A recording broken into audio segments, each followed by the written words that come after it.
Hello, everybody. Good afternoon. Happy Mother's Day to all the mamas. And you don't have to have delivered a baby to be a mama. A mama is somebody who has nurtured a child at any given stage, any point in their life. And that means even individuals who become adults but still need mothering, because there are some adults who still need mothering. And sometimes it depends on what stage you come into a person's life, right? You might come into a state to their life at a stage in their young adulthood, and you might be an older woman. Hey, Miller, happy Mother's Day, baby. And you might be an older woman, and you might be able to offer some help, assistance, encouragement, some go along for the journey with that young adult. And so that's mothering. We always think mother in the traditional sense of you give birth and you're a mom. Well, that's not really a mom, that's a mother by definition, right? But mommy, mother, mama, right? All of those type of terms, they are more terms of endearment. It means that there's some type of relationship, right? And I had learned this like a while ago because it used to be like some tension, right, between me and my stepkid's mom, right? Because I raised the kids.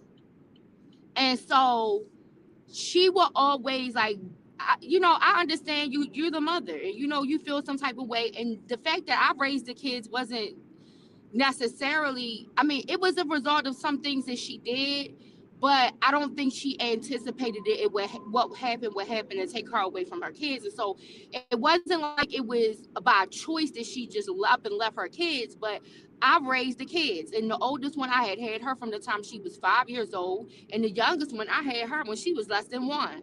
And so I raised a happy Mother's Day, Cookie Boo. um and so I raised them. And so it had come to a point in time where it was like a custody dispute. And the dad wasn't able to do anything about custody. And I was left in a position. And so me and the mom were having like a custody dispute. And I would have been fine with giving the kids back to her, right? Because I wouldn't have been fine, but I would have been okay. Because if that's what the kids wanted to do, I would have just let them go. But the kids didn't want to go. They didn't know her, right? And I tried to explain to her, like, you gotta let them have a chance to get to know you and feel comfortable. And maybe they will think differently. And I'm not gonna do anything to discourage them from wanting to be with you if they decide that at some point. But you gotta spend some time with them. You have to get them to a point where they feel like they could trust you to be with you. And then you have to also be resolute on the fact that if they decide they don't want to go with you, you have to be okay with that too, because you have to realize these kids are used to a routine. They are used to a certain family system. They are used to a certain individual. And that is something that you might not be able to undo. But I'm not here to be an enemy to you. I'm here to help you. And I really had to like try to drill that down into her head, because I don't know why in her mind that she thought that I was attempting to do that when all along it was the kids. But what ended up happening in the courtroom that let me know that a mother, the person defines what is a mother to them. It's not the birth, it's the individual. You can be the mother by definition because you are written on the birth certificate and you birthed the child, right? But a mother is determined by the individual person. And so when we were having this custody dispute, a social worker had to go out and talk to the kids. I didn't even know. So the social worker had gone to the school, and they had talked to my kids. They talked my birth kids, and then they also talked to my stepkids. So they talked to everyone. And I didn't know what, you know, the social worker had written in her report as it relates to the custody situation. Um, I found out on the day at the court hearing, just like everybody else, right?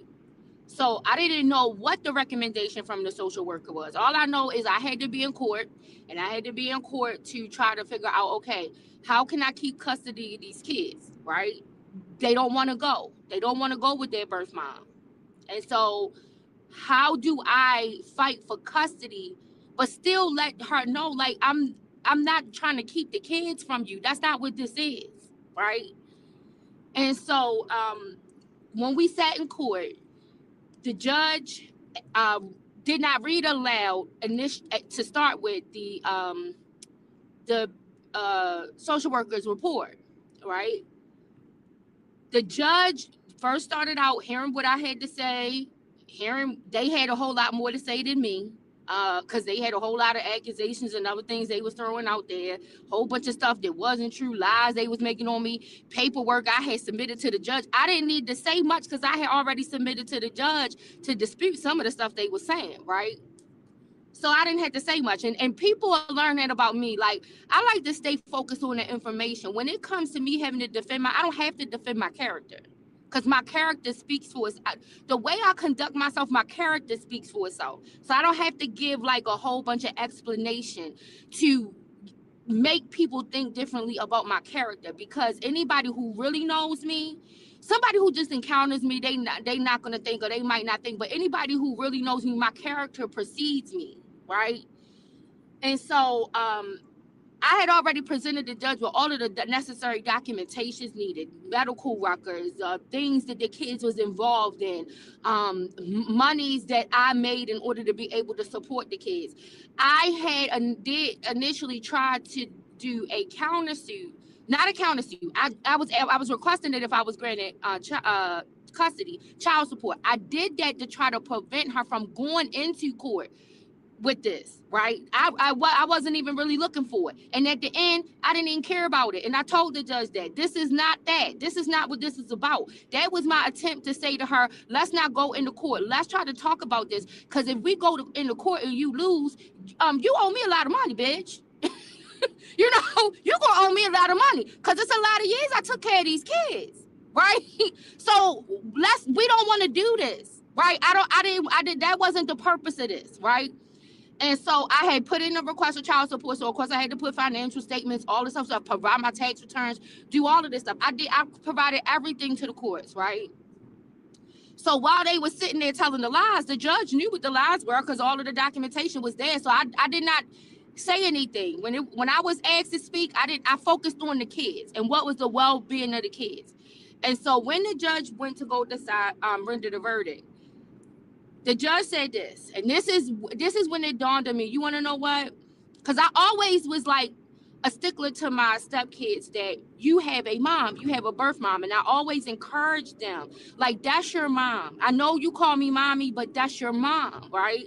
And one of them, particularly the middle one, she used to be confused because her mom has a twin, and so when she used to go see the mom, she would think it was the aunt, and she would come home and tell me that, and I would have to explain to her, and I would be like, no, Naki, that's your mommy, you know, because she would think that it was her auntie because they are twins, they are identical. And so I always try to re-emphasize to them, like, that I don't replace your mom. I am here to be a mom to you, and I'm going to be a mom to you like you are my kids, because your mom is not here. Mainly because that's how I would feel about any child, whether, no matter what. I have taken lots of kids into my home, right? Related to me, not related to me. That's just how I am, right? But I also, because of the connection to my kids, I did not want my own biological kids to grow up and know that their siblings were out there without a mom, right? And so I felt like, for the well-being even of my own children, that was my responsibility. And so the social worker had given a report to the court. She had did a pop-up visit to the school to talk to the kids, to ask them questions I didn't even know, right? And she gave a report to the court. And the judge, when he started to render his verdict, he said, I read over the social worker's report. And he said, usually in family court, step parents don't have rights. Right? He was like, step parents don't have rights. He was like, so according to how this would normally go, he said, I would be required to give the children to the biological parent that's available, right? But he said, but this situation is like a little bit different. And he said because the social worker went to the school and talked to the kids. And he said these kids are old enough to, speak and say how they feel. And the social worker said, this is not a case based on biology. This is a case based on how children perceive the person that's caring for them. And he said, based on that, and based on what the kids told this social worker in this report, the kids have clearly defined who is their mother. And as a result of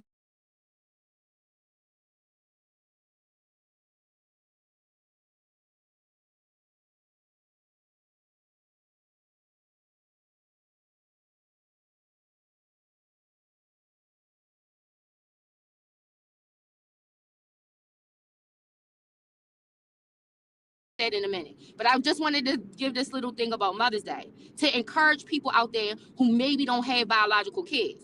Because I have a blend. I have kids, biological kids. I have step kids. I have other kids that have come into my space that call me mommy. Can you hear me now, Cookie? Yeah, it went out like for a second. Let me know if you guys can hear me now. Because it did go out for a second. I'm on the turnpike. I'm coming in New Jersey. Okay. So, the judge said these kids clearly have determined who is their mom. And to keep continuity, okay, thank you, baby. And to keep continuity for them to not break up the family system that's already in place, because he was thinking about what my stepkids were saying, but also the fact that my biological kids in the presence of the kids in the house with my biological kids and the relationship that they had with one another. Whatever my stepchildren said to the social worker, I still to this day don't know what they said. I never even went to really go get the court documents. Only thing I got was the visitation order. I never wanted to look at none of that stuff after the thing was all done with. I didn't. Because this experience was slightly traumatic with me having to come to a realization that I might have to turn these kids over that I've raised their entire life. And I was going to have to be okay with it, and because that's how I process things. I don't process that I got to sit in trauma, that I'm going to sit in hurt and pain. I try to think realistically ahead of time so that I can prepare myself for what is to come, right? And so after the whole situation was over and the judge made that decision, I didn't want to deal with none of it because I didn't want no remnants to remember. All I needed was just the order that gave me the document that said these kids, I have the right, I have guardianship. And if something happens to these kids, here's the paperwork so that I can get them what they need. That was all I wanted. I didn't care nothing. I didn't need to see the report, didn't need to see any of that. And so that was the day that I realized children, whether they are babies, young children, adolescents, or adult children, people get to define the people in their life. You don't get to claim something, a right to something that you have not put the work in for, right? And people that make that decision, relationship is not defined based on biology. And so there are a lot of women out here who might not have kids biologically, who for whatever reason, whether they chose not to or whether it was because of some other experience, right? But you are still a mom just as much. If you have taken the time and if you are an aunt who was going to go pick your niece and nephew up from school and dropping them off and filling in when the mom is not there and taking them to Chuck E. Cheese and to the trampoline park, and you are going and getting them some school clothes because you're trying to give your sister a break or give your brother a break or whatever, you fill in, you calling in Christmas, asking what the Christmas list is. You have this close connection. You go pick them up. You're there for graduation. You're there. You are paying a capacity of mother. That is mothering, just the same. And those kids are gonna know that. You know, when I look back to my childhood, my mom, it was a good mom. You know, I have a wonderful mom to this day. But I still look at my aunts, and they are my mom too. They were my moms when my mom was away. They were with my mom sometimes when my mom was there. Because sometimes when my mom wanted to like scold me about something or punish me about something, they jump right on in. Because I was the baby, I was everybody's baby on both sides of my family. And so I my grandmother, of course, is your mother. You know, that's your mother by extension, you know. But I have so many aunts, I have so many church people, you know, the old church ladies, the deaconess and the nurses aides and the trustees and all of these people who contributed to my life, and I honor and respect all of them as my mother. At some point in my life, these people mothered me. You know, at some point in my life, these people poured something into me. And so that's what got me out of this mindset of I don't want to take away from her, you know, being the mother. So I want to make sure I keep the kids understanding that that's the mom. But the kids, despite me doing that, they made their own choice. And it came to a point where we both came to a point where she just had to accept what it was. And then there were areas where I stepped back to let her build that relationship. There were times when, and even still now in adulthood with them, there are certain things they'll ask me, and I will show up. I might take a back seat. I will sometimes not show up because I will know that that might make her feel some type of way if I show up to a certain particular thing, you know, and then it might make her feel some type of way. But I try to be mindful of all of that. But at the same time, I understand. I understand that I'm not required to have to be less mothering because of somebody else's issue with me being that type of nurturer. I am like that with every child I encounter, right? And that goes to say this. So yesterday, we were at a birthday party, right? A lot of extended family members there. That's why I'm coming from New Jersey. A lot of extended family members. So there was a baby that I do not that I haven't met yet. It's my family member, but I hadn't met the baby. And so I don't know, but I am the baby person. Like every baby just like gravitates to me. I don't know if it's something about my face, I don't know what it is. Even when I'm in the store, babies are smiling at me. They are talking to me. I talk back to them. I try to make sure that I'm doing it in a way that's comfortable with parents because I know it's going out again, Cookie. Jesus Christ. I hope this thing don't do this all on this turnpike because it's. Can you hear me? Let me know if you guys can hear. Because if not, I might have to go off here. I wanted to talk to you guys while I'm on my way home, but maybe it's not going to work. Let's see. Can you hear me now, Cookie?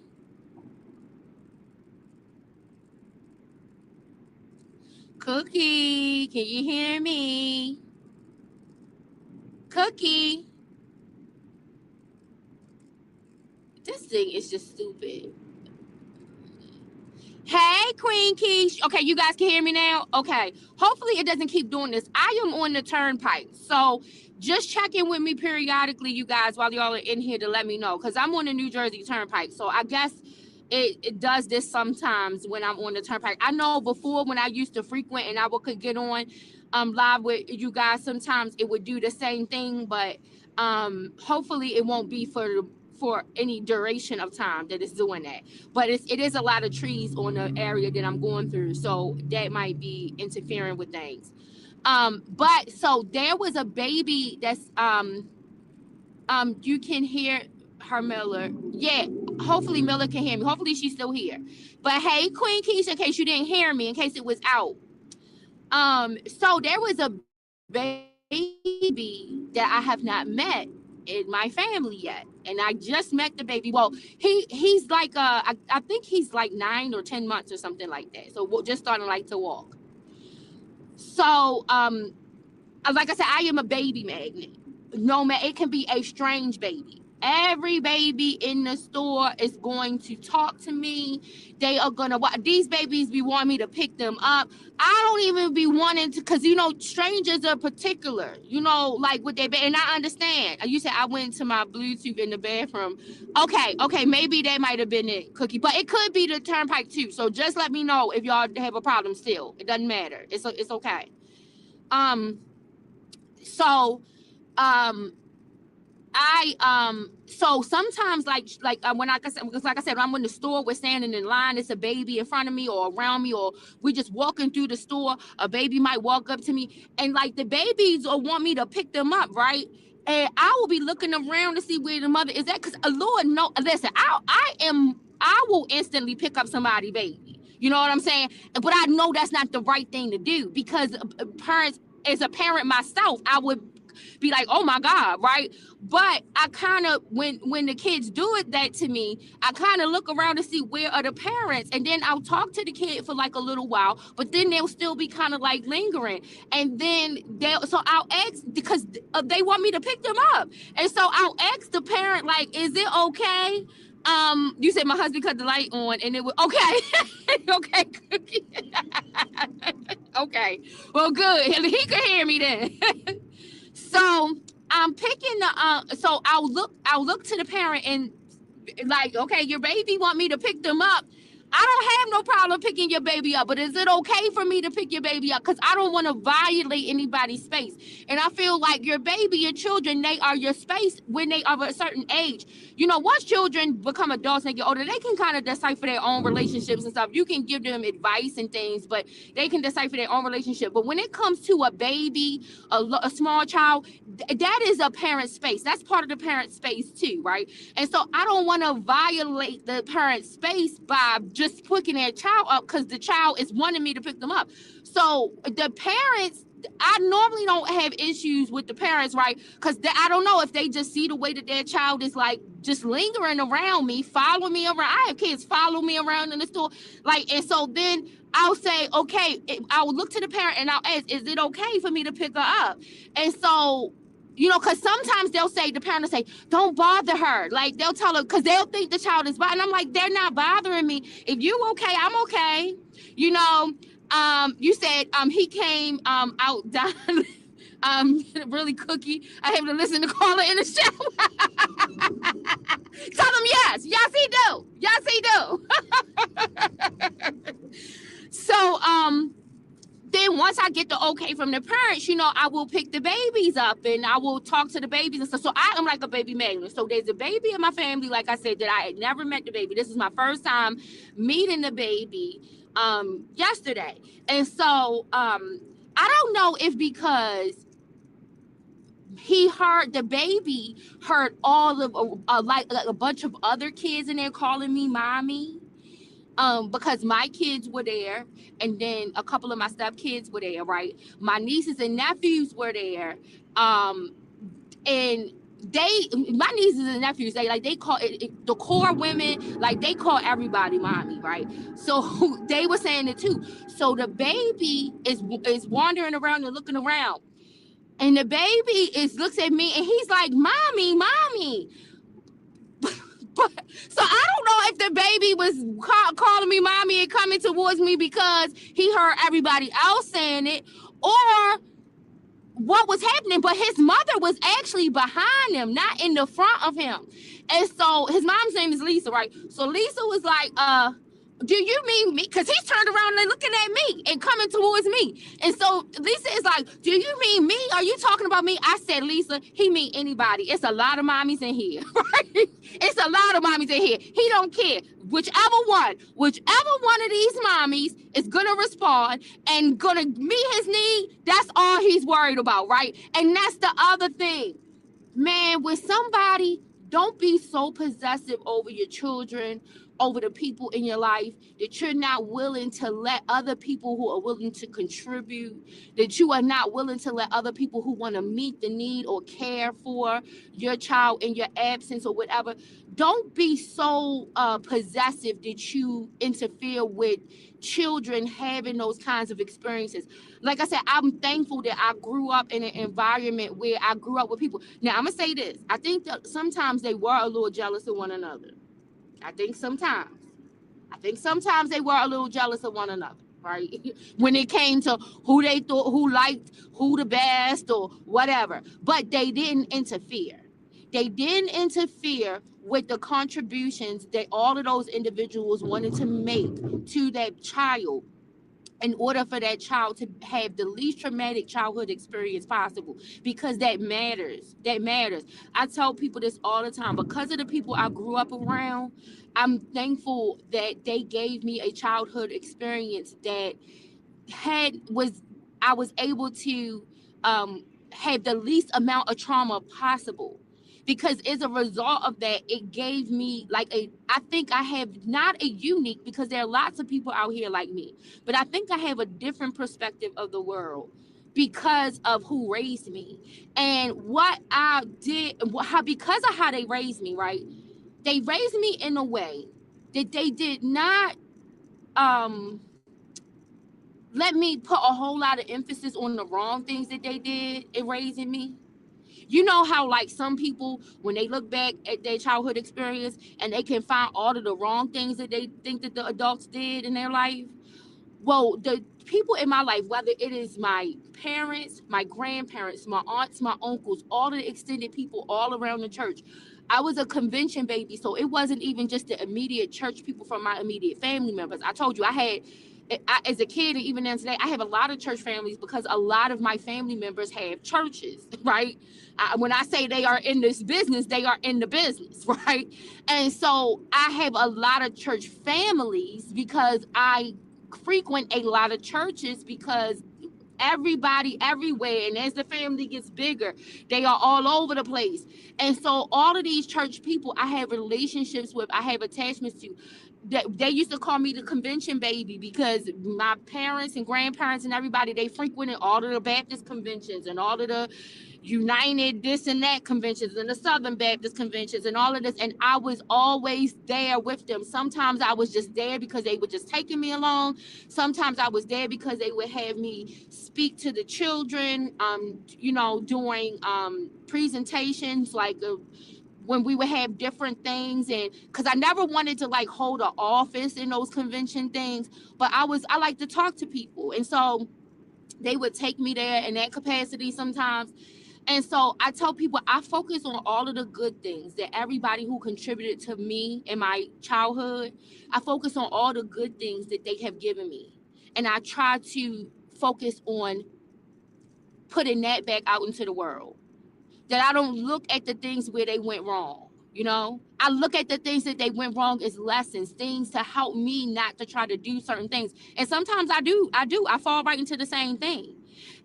But that's what helps me to give them a level of grace, right? That the same way I could fall into it is the same way they could. And that's why it's not much for me to pay attention to. Let me focus on all of the good things that they poured inside of me. And so it's one of my cousins always says, like, you are the only child in a family that looks like every one of your family members. But I don't think that that's a mistake. I think that's on purpose. I think that there is something about me that no matter where I go and what capacity I go in, right? That somebody will look at me and say, "Oh, you remind me of your Aunt Debbie," or "You remind me of your Aunt Carmi," or "You remind me of your Aunt Pia," or "You remind me of Twinks," or "You remind me of Beverly," or "You remind me of May," or because that's all of it poured into my life. So it depends on how that person knows me, who they know me from, and who they were closer to in my family, who they think I resemble. It's not just that my cousins think I have such a physical resemblance to their own parents, more than them. But it's that I think sometimes that physical resemblance because I am filled with all of the things that all of these people put into me, right? Poured into me. And I've that gives me like a warm feeling inside, because I'm glad that I'm able to honor them in that way. That I can honor them by just trying to display the best things. When somebody comes to me and tells me that I did something and it made them think of them, and I know what that person thinks of them, it gives me a warm feeling inside, because that's what I want to be put out in the world. I want to be the best representation of all of the people who poured into me in the world. I don't want to look at all of the bad things that they might have done, growing up, or bad things they did starting off as parents or whatever. And then people saying, yeah, that's what so and so used to do. She used to do that. And then, and then I'm trying to give excuses and justifications to people of why I'm doing some bad behavior. I take ownership for my own bad behavior. I don't need to put that off on nobody. I don't go, and even though I know that trauma is an experience, and that sometimes we do things because of things that happened in our past, and I'm not saying that doesn't even have an effect on me, but because I was raised the way I was, I know that I take accountability for my own poor behavior. You go to the excuse that because they did this while I was a child, that's what I learned, and so that's what I did, and then make it the fault of them, right? I take accountability because at some point they've put enough in me, they've taught me enough to know what's right and wrong, right? And so even if I sometimes saw them doing something wrong, they taught me to do what was right. They taught me the right thing to do. See, I was one of those children, right? You know how I understand that children and people, that you caution children and say, be careful what you do. It's not always about what you do. It's about, what you say. It's about what you do, right? And people get after parents because parents oftentimes tell their children something and then sometimes demonstrate something else, right? Well, I became wise at a point probably earlier than my time that it is about what you say. And at least to me, yeah, we always want people to do the right thing, but you gotta lay the foundation by what you say first, because you speak it into existence. You speak rightness into existence. And so sometimes when people aren't getting what's right because they aren't seeing it, if they hear it, right? This is why the scriptures say, how will they hear without a preacher? Because if the person doesn't have access, you say I was a rule follower still, and listen, I ain't always follow the rules, Miller, but I knew when I didn't follow the rules. This is one golden rule my daddy told me. My daddy told me this a long time ago. He said, choices you decide to make for yourself, even if it's wrong, you can live with it. You can live with it and you can deal with it. When you believe that other people are making choices for you, that is what causes people to decline. That is what attacks people's mental faculties. And I held on to that all my life. And that's why I always made sure that whatever I was doing, I was deciding it. Because I knew that if felt like I was in control and I decided to do it, that whatever the outcome, I was going to live with it. So that means even when I wasn't following the rules, I followed the rules most of the time. But there were plenty of times I did not follow the rules. And when I got chastised for it, when I got punished for it, when I had to be on that other end of judgment for it, guess what? I was able to make it out of it. I didn't sit in pity. I didn't sit in excuses or justifications, or I didn't sit into woe is me's, or somebody else put me in this place, or I'm in this pit because people don't like me, and I'm in this pit because somebody's after me, and I'm in this pit because they have an agenda against me, right? That wasn't none of my thinking. I knew I was in the pit because I did something to get me in the pit. And I knew the only way for me to get out of the pit was for me to realize what I did while I was in the pit, for me to repent for what I did before I got in the pit, and for me to help the Creator help me to climb out of the pit, right? That I had to take full ownership for the pit I was in. And that's not to say that some people don't end up in the pit for those other reasons. But a lot of times, some of the pits that we think that other people have created for us, we have created for ourselves. And so sometimes we can't get out of them because of the approach, because we are not, hey, Pep, hi, we are not coming to that basic realization. Probably the thing that probably I think can help a lot of people out when they are in a bad circumstance is figuring out that you put yourself in the circumstance. I think that is one of the major things that people can do to help themselves get out of something. It's realizing you got yourself in it. And so because once you realize you got yourself in it and you realize it's not nobody else there to blame for why you're in the circumstance, then you can do what you need to do and the work that you need to do to get out of it.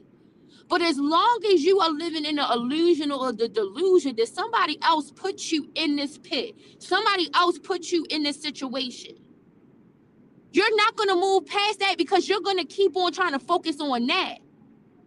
You are going to want people, you are going to try to win people over by getting them to focus on who put you in the pit. And then you're going to have a whole bunch of people arguing over, because some people are going to believe that somebody else put you in the pit, and some people are going to believe that you put yourself in the pit, right? And then you're going to have a whole bunch of arguing, and then that's going to further not lead you to the place where you need to be in order to resolve getting out of the pit. So once you really look at a situation, I think one thing, self-reflection, self-examination. Before I used to take communion, right, on Sunday. I told y'all I was a very little child when I got saved, right? When I went up front to the church, they did not know I was going up there, right? But there was a difference because when I went to go get saved, and I'm saying this for a reason because I'm about to go back to what I just said. So when I was 5 years old, right? And I was going up there, not because I wasn't hearing no message from my pastor at the time, right? About no fire and brimstone messages. Oh, if you don't get saved, you're gonna go to hell and all this other stuff. My pastor didn't preach like that, right? It's a lot of pastors like that. I done heard a lot of preaching like that. Some of the preaching I like it, I laugh at it. It makes me funny. It's kind of funny when I hear it, right? But I didn't come to the realization of God, who God is and who Jesus is, and who I didn't come to that based off of like a fire and brimstone message. That's what we would call that, right? My pastor preached messages about Jesus, right?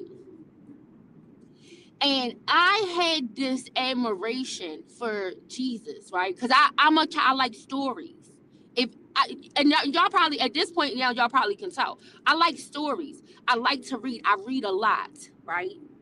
And I've been like that since I was a little kid. Like I said, my grandmother was an English teacher, so she always promoted us to read. And I think I liked it more so than some of my other cousins. I have a couple of other cousins who did like it, but some of them they just hated it because she would make us read Summertime and all. It was always something that we had to be reading. We always had to read something throughout the day.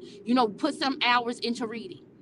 And so I was familiar with stories and parables and all of these things, even as that little of a child, from the time I was probably 2 and 3 years old when I could go into the Sunbeam Choir, right? And so when my pastor was preaching, and he was preaching about Jesus, and this is why this message always sticks with me, because this is the message that I decided to get saved on. And it was about the man who had taken his son to Jesus because he was filled with demons, right? And Jesus was up on the mountain. He was up on the Mount of Transfiguration with a few of his disciples. And this is where they, it was said that they saw the sighting of Elisha and Moses. And so Jesus comes down from the mountain, and the disciples that were left at the bottom, right? They were trying to drive these demons out of the son, because they felt like, all right, well, we've been with Jesus does it, maybe some of his dusting sprinkled off onto us and we can do it too. And so they were attempting to get the demons out of this man's son, right? And so they were failing epically. And Jesus comes down from the mountain, and Jesus looks at his disciples, and he asked them a question. He said, have y'all not been with me this long and y'all still don't know? And so then the boy's father looks at Jesus. And this is the thing that got me, y'all. This is the thing that got me saved at 5 years old, right? Jesus, this always touched me because it's always something so important to me. Jesus, the boy's father looks at Jesus and he says to Jesus, Lord, help my unbelief. And that's what made me get saved at 5 years old, y'all. It was that message that my pastor preached about, Lord, help my unbelief. Help me when I can't believe. Right? Because the father, I could just imagine, he had come from however far he had to come, knowing that this man, he had heard about this man. The scriptures say it was a fame that went out in the city. Y'all, when I am telling y'all this message, this is real. This how I could tell y'all my relationship with who I deem to be the creator of all things and who the son that I believe that he sent is different, because I didn't come into this just because it was my family thing to do, or just because I thought I had to walk up there or my parents made me. This was something natural in me. It was something that quickened in my spirit at 5 years old, that the scripture said, and at 5 years old, I knew this. The scripture said there was a fame in the city, that Jesus had been talked about throughout the city. So when this father came there, right, he didn't come there not knowing who Jesus was. He knew, and he traveled far. They don't got no cars and all of this automation and things that we had back then. They had to go a long way. And imagine traveling far with somebody who is demonically possessed. Right? Some of us don't even want to have to travel somewhere with our kids who just misbehaving, who just doing normal bad things, bad behavior, right? But this boy was vexed with spirits. He was possessed with demons. And this father had to travel to get there. And so then he gets there, and the disciples say that this man, this is me, y'all, because I'm telling y'all the story how I envisioned the story as a kid. You know what I'm saying? So that's how I'm relaying it to y'all. So the father is saying to the disciples that are left down there at the bottom of the mountain and got this man that got this son that he done brought there for them to do something with. They like, well, Jesus, he up there, and we don't know what to do. They just tried to do what they could, because they didn't know how long Jesus was going to be up there. They didn't know how long, when he was going to come down. They didn't know if he was going to come down. They didn't know what was going on. And so they were attempting. And the whole time, I can only think that in the mind of the father of that boy, right, that he was saying to himself, I traveled all of this way to see this man. The man from Galilee who turned water into wine, right? This person who can make the lame talk and make the blind see. And now I done traveled all of this way, and he's not even here. I can't even access him. And now I'm down here, and all I got is these people who have been walking with him. And I'm having faith that because of their proximity, that they could do something, but they can't do anything. And so when the man said to Jesus, help my unbelief, is a 5-year-old, I knew that the only way I could believe was through Christ. That strengthens me as a 5-year-old, because I knew that Bible verse at 5 years old. And so I decided that's the message that had me. And when Jesus, the thing that Jesus was all had to them was go and sin no more. He would perform the miracle, and he wouldn't chastise them. He wouldn't berate them. He wouldn't belittle them. He would just tell them, go and sin no more. And I knew that that was my experience. That was my coming. And so when that's the experience I share with other people. I can't go and spill a message that is telling people that they are going to hell and they are going to be damned to hell for eternity if you do this and you do that and all of this stuff, because I don't believe that the type of God I believe in, the type of Savior I believe in, would not give, is going to be the kind that is going to provide redemption to any man that believes. And when you can't believe, he will help you to believe. And that's the type of creator I decide to believe in. That's the type of savior that I decide to believe in. We never saw Jesus act in a way that was congruent to some of the things that were discussed in the Old Testament. And that was the purpose of what he said when I came to fulfill the law. Not that it be destroyed, but to fulfill it. To say, listen, you all have been looking at this wrong. Y'all been getting it wrong. All of these things and all of these descriptions and all of this stuff that y'all done tried to put on that God in the Old Testament, I'm going to come in the flesh and show you what he really is. And that's why you don't see any congruence, because you see in the Old Testament a whole bunch of men trying to describe to you what God is. But Jesus comes and fulfills the law and shows us what he is. And that's why it is important that people watch that life. You watch the life of Jesus, how he moved, what he did. And that helps you to know how you should be, what you should do, how you should conduct yourself. Because that God of the Old Testament was what men interpreted him to be. The Old Testament is the interpretation of a people with their God. But Jesus came and fulfilled it in the flesh, right? And so that is why it was so important to me. That's how I came to the knowledge and the understanding of who God is.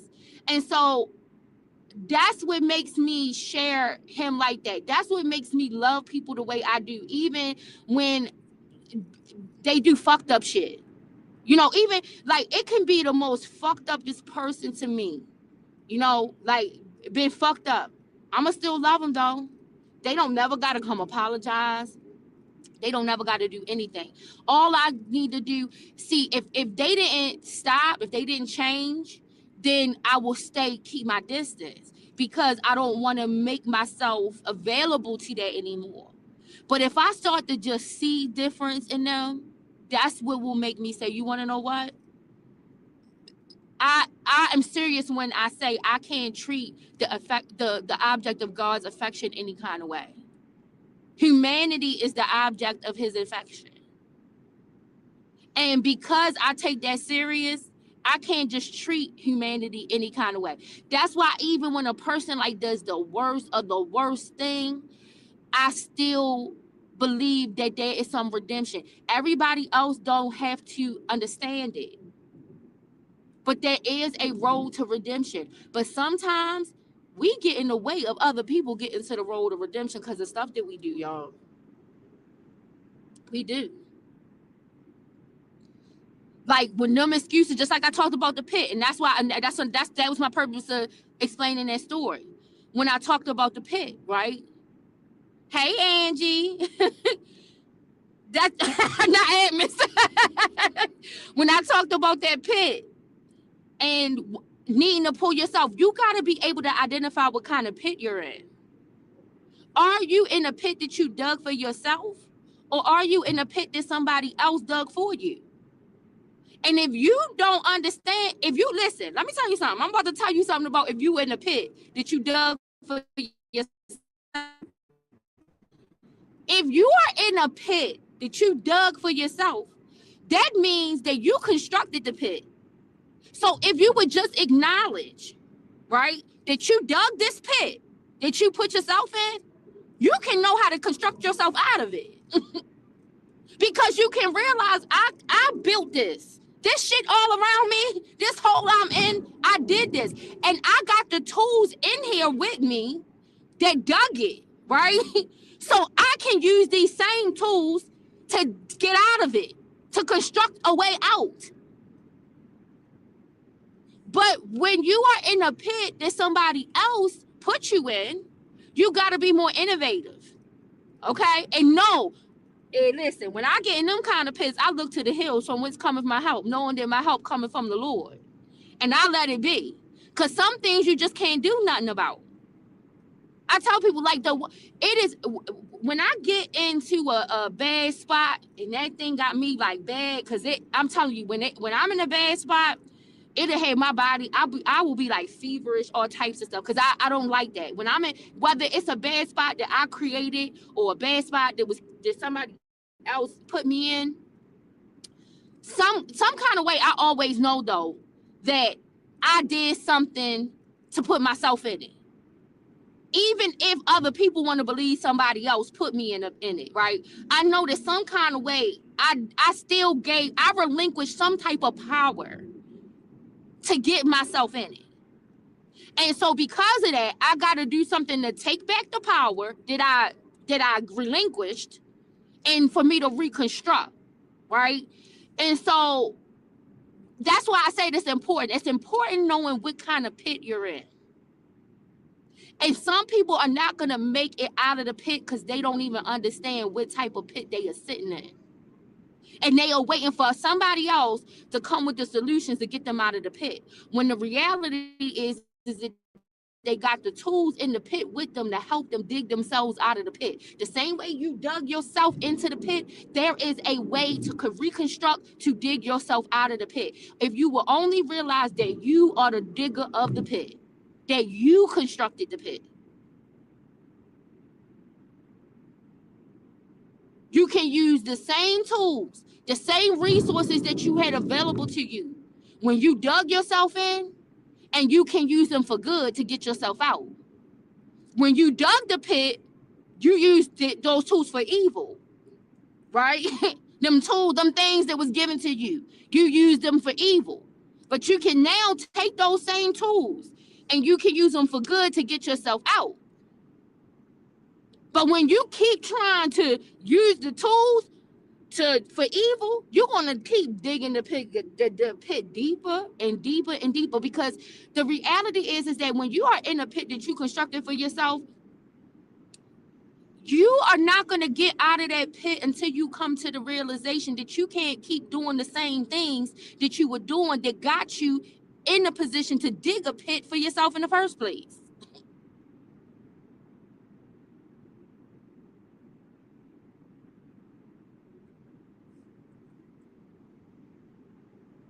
You said I'm input right now, and that thank you for reminding me how to get out.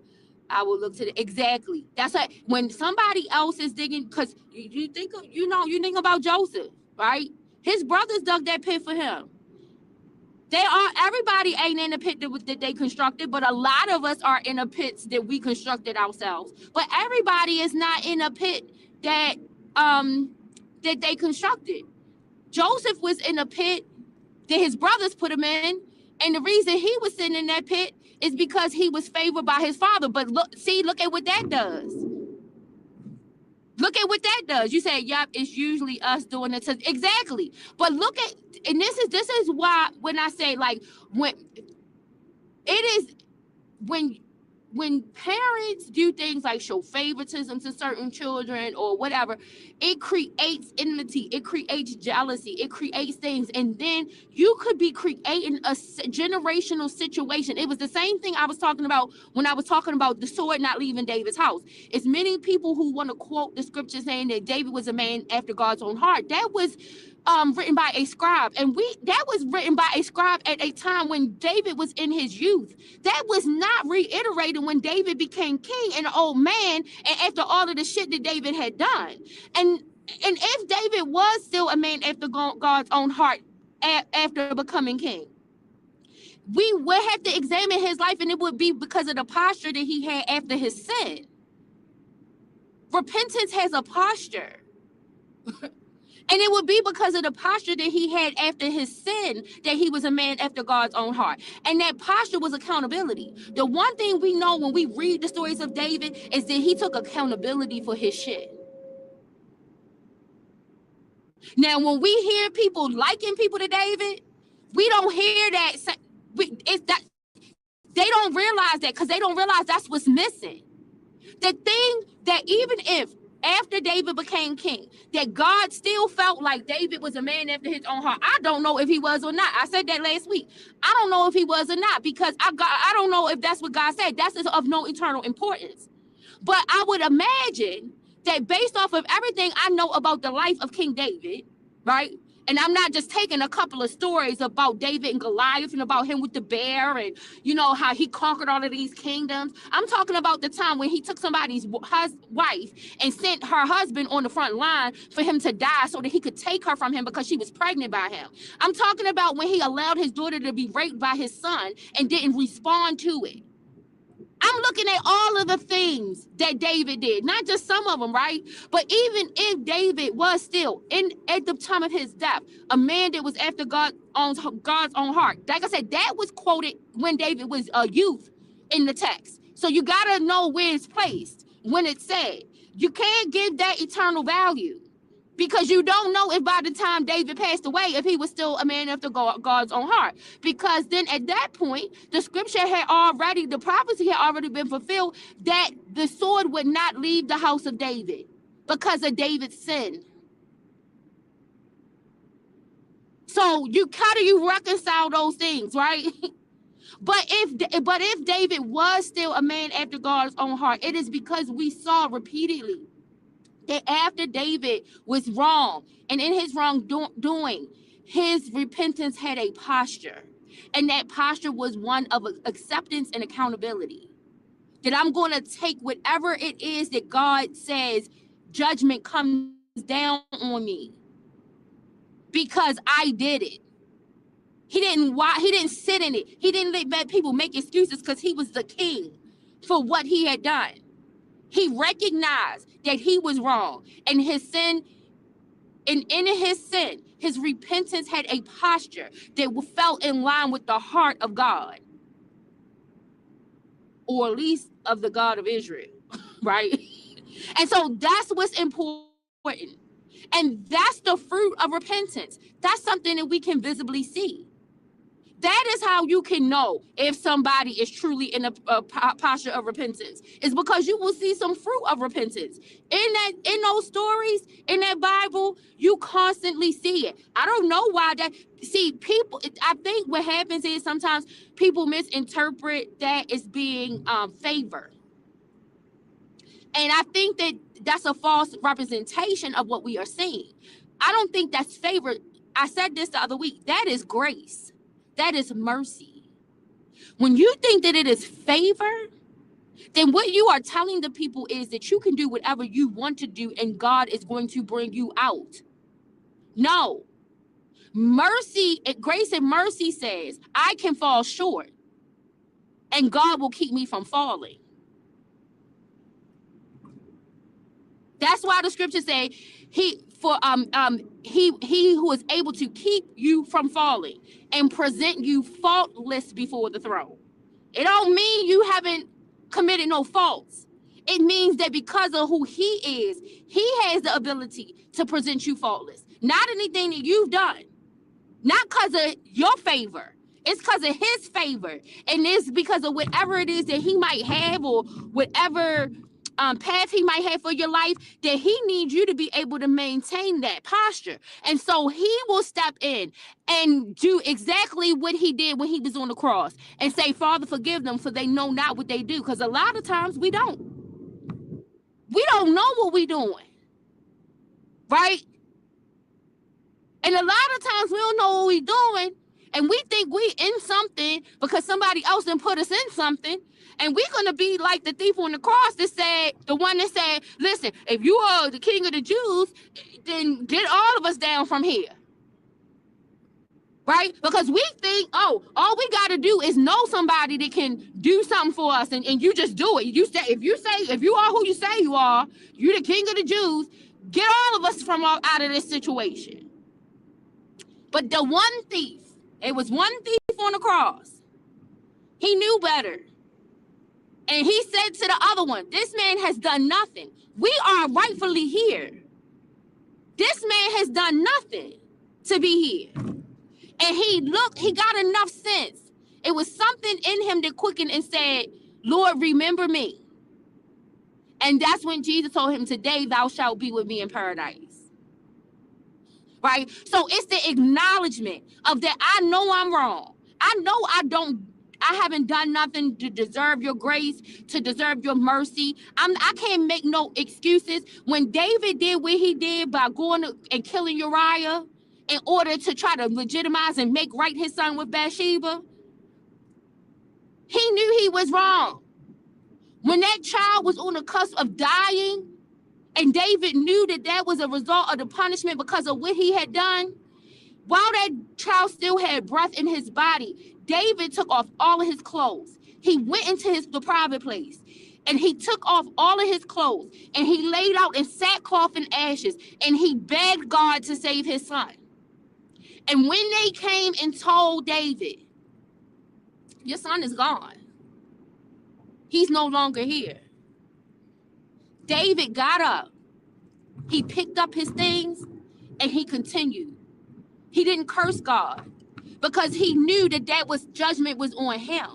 He knew that was the result of what he had done.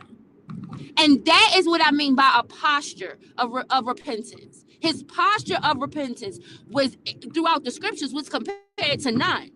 If it was anything that made him a man after God's own heart, it was how he received his punishment. It was how he accepted the judgment. That's something to be admired. But oftentimes, we get in the way. I think we as men, and we do it because we love people, right? We aren't doing it because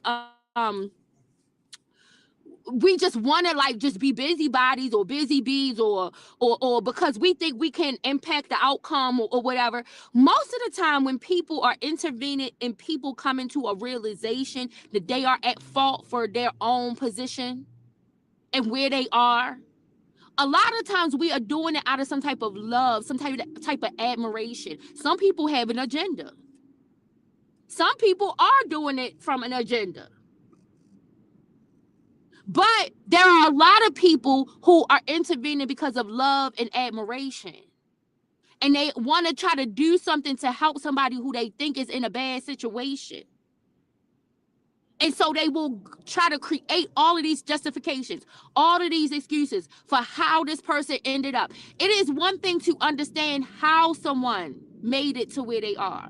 It is another thing to make it a justification or excuse for them not to have to deal with the results of it. We should all want to examine for understanding of how someone got somewhere. And that's my whole point. And when I say that, that's what the Bible is to me. The Bible to me is a bunch of stories, letters, experiences of people with their God that explains their experience. And it tells me some things about their experience to help me to not hopefully get myself into certain situations. It is also a way to help me to understand that when I do get myself in them situations, how to help get out of it, what I need to do to get out.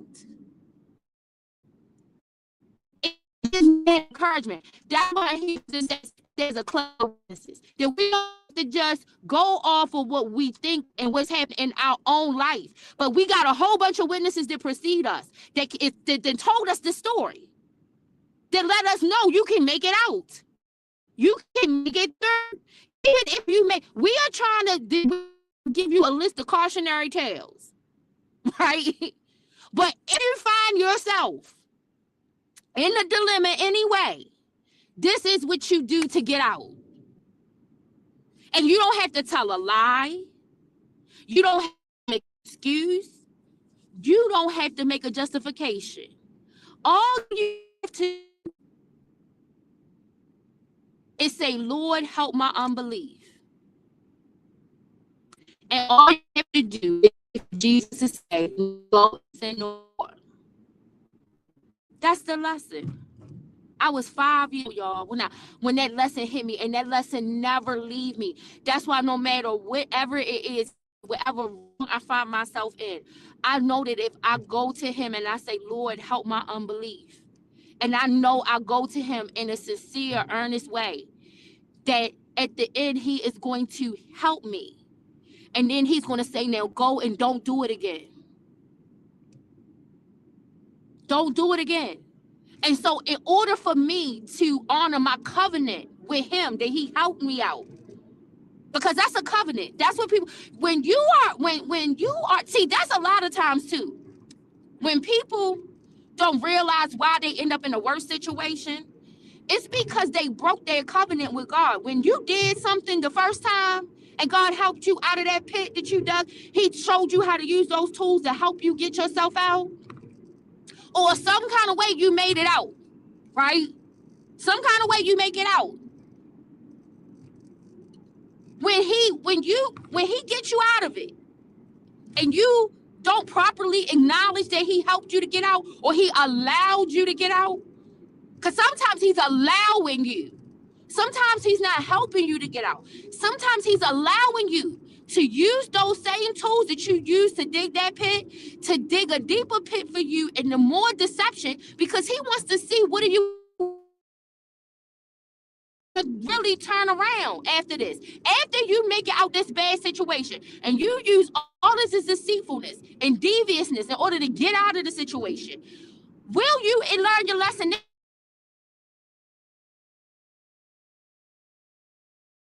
at least from the situation and the condition?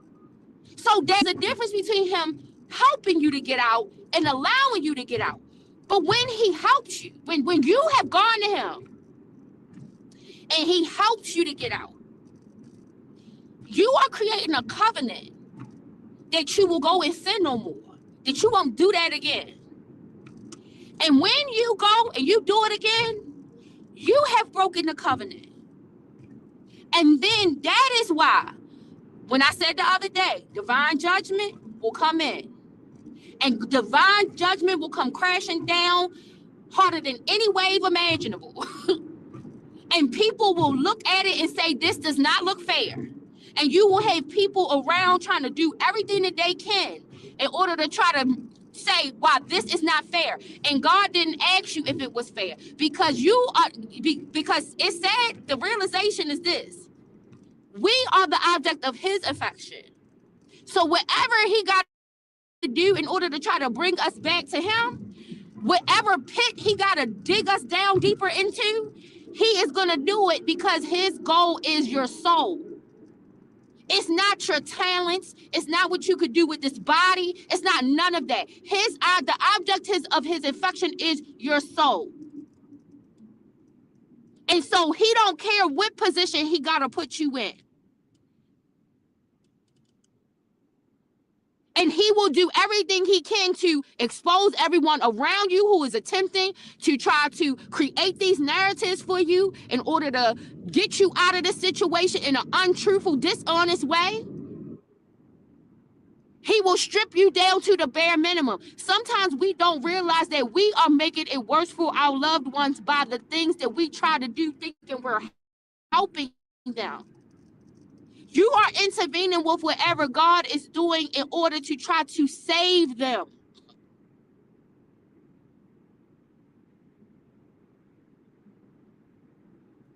So you just gotta move out of the way sometimes.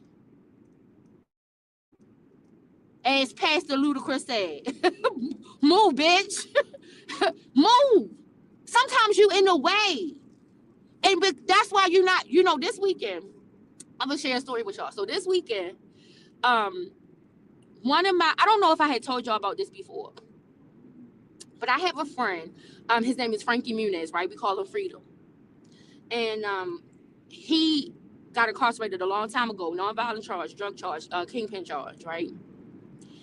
And he took it to court. He took it to court with the state of New Jersey. The state of New Jersey is a mob state. We talked about the RICO laws. So it is the birth and the home of the RICO. You had Giuliani over in New York, and then you had New Jersey. Because they had a lot of mafia activity going on, and so then those cases, they started picking them up, drug cases, and they started charging all of these drug dealers with these RICOs, and so. He caught a RICO in the state of New Jersey, and RICO in certain states can be worse than a federal one at times, right? Because I have seen situations where in federal RICOs where people get negotiated down to they ain't do nothing. I mean, my son just had that situation. He had a conspiracy leadership, and he was able to thank God we was able to get that, and that was a lesson to him, right? But with these states, sometimes it's worse. And the bad part is that then even when the federal government comes and grants some type of relief because they believe that there was some disproportion in the sentencing guidelines, they don't get the benefit of that because they it's by the state. They were charged by the state. They were sentenced by the state. They're doing their time in the state. So New Jersey and New York are two of the states where people, I mean, Freedom, he had no release date. He wasn't getting out of jail. He wasn't getting out. And he took it to trial. He lost at trial. And as a result, the judge, he had no release date because it's a life sentence, and they mean life when they say that, right? And so his brother had committed a crime where his brother had shot a police officer. Now, his brother was it was a dirty cop that he shot, right? But he shot him nonetheless. Now he didn't kill him, but he shot him, and he was in jail. And so this weekend, and this is what I mean by when I tell people, like, nobody is beyond redemption. Everybody is worth saving. It can be. People can change. People can turn themselves around. And God can intervene to give relief, right? Because Freedom's brother Wise was not, he had went to court. He had tried to take it to court. He ended up getting some more time because he tried to take it to court and get a reduction in time, right? And he ended up getting more time handed to him because of that, the charge, when he shot the cop. So he this weekend I got to see him for the first time in the land of the living, walking, doing good. He got a job in the halfway house, doing what he needs to do, doing right, knowing what he did was wrong, took accountability for what he did. And then we thought his brother wasn't gonna get out, right? Frankie, Freedom. And he had no release date. Now his listen, I'm saying he could, Miller. He can, yeah. I still got hope for him. Listen, we're gonna talk about that in a minute. We'll switch it up and talk about that in a minute. But so I went to go ask about Freedom, because Freedom is like always on my mind, always. Because that, to me, that was like the worst thing. I'm like, this is like, how could I understand he did wrong, but how can you take somebody's entire life, and have them in there all of that time, and they not even have an opportunity to even go before a parole board, to even show any sign of change or rehabilitation or nothing? You just take it all away. And this is what I mean by, even if I feel like somebody is guilty, sometimes I feel like the punishment can be too severe in some instances. Some situations I feel like there is no little chance for rehabilitation, or the idea of rehabilitation might not be a good thing to explore because of the type of crime, right? But I know because there's too many times. This is just one experience I'm sharing with you, but I know for a fact that I have seen too many situations where the people took accountability for their wrongdoing and they received relief. Was the relief in the way that we think, where they didn't have to go to jail, where they were made to look innocent, where they were able to say they didn't do no wrongdoing? Or no, they had to admit to those things. And once they admitted, they had to go in knowing that they might possibly do every single day that they was given. And then something will happen in the midst of that, and they will be given some relief. And when I was talking to Wise this weekend, he let me know that Freedom got to do 4 more years in that jail, and then he'll be able to come home. Freedom has been in that jail for 27 years. 27 years. And in 4 more years, he will get to come home if he make it 4 more years. And 4 more years, when he had a sentence that he was never getting out, he had no release date.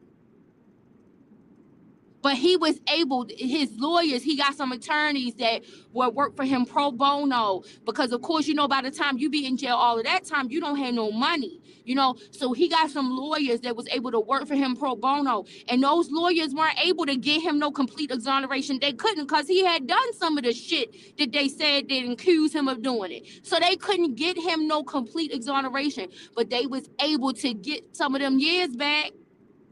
And he got 4 more years to do, and he will be granted some relief.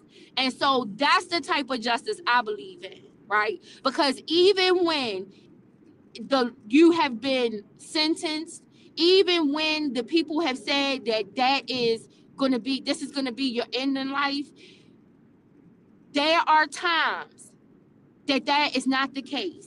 And there's something else steps in, and someone else comes in, and they are able to find a remedy for you that is one that is ethical, that one that is legitimate, that one that does not require them to compromise themselves. They are able to find some relief to help you out of your situation, and God sends them to you to do that, and it helps to give you some relief. It helps your unbelief for your situation that you are in, that you created yourself. He knew it wasn't no way he was gonna get out of that on his own. Even Wise knew. Wise was lucky that he wasn't in there for the rest of his life. But God, right? But God. And so when God provides people with those kind of chances, and you see them turn their life around, and now you see these people, and they're going to go try to mentor people younger than them to try to keep them from doing. They doing the same thing these Bible stories are doing, y'all. They doing the same thing these Bible stories are. These Bible stories are there to try to help us not to get into a dilemma. But when we face a dilemma and we get one, they are giving us a roadmap, an instruction manual to try to help us out of it, right? Well, that's exactly what these men that get reformed. They go into the jail, and which is something hard to do. It is hard for people to go into prison and come out and truly be reformed, because a lot of the way that this prison system is structured, that's where we need some change in. That's what we need to be trying to fight for. Not that certain people don't need to be in there, but we need to be pushing reform in order to try to make sure that when these people do enter back into society, that they don't end up back in the same situation. You said that's when the judicial system do everything. Exactly. And I've seen it too many times, Angie. And that's why I'm saying there are ways to get relief without having to lie and connive and make up things and not take accountability for your action. You might be delaying your relief by doing all of that. You might end up with some more time by doing all of that.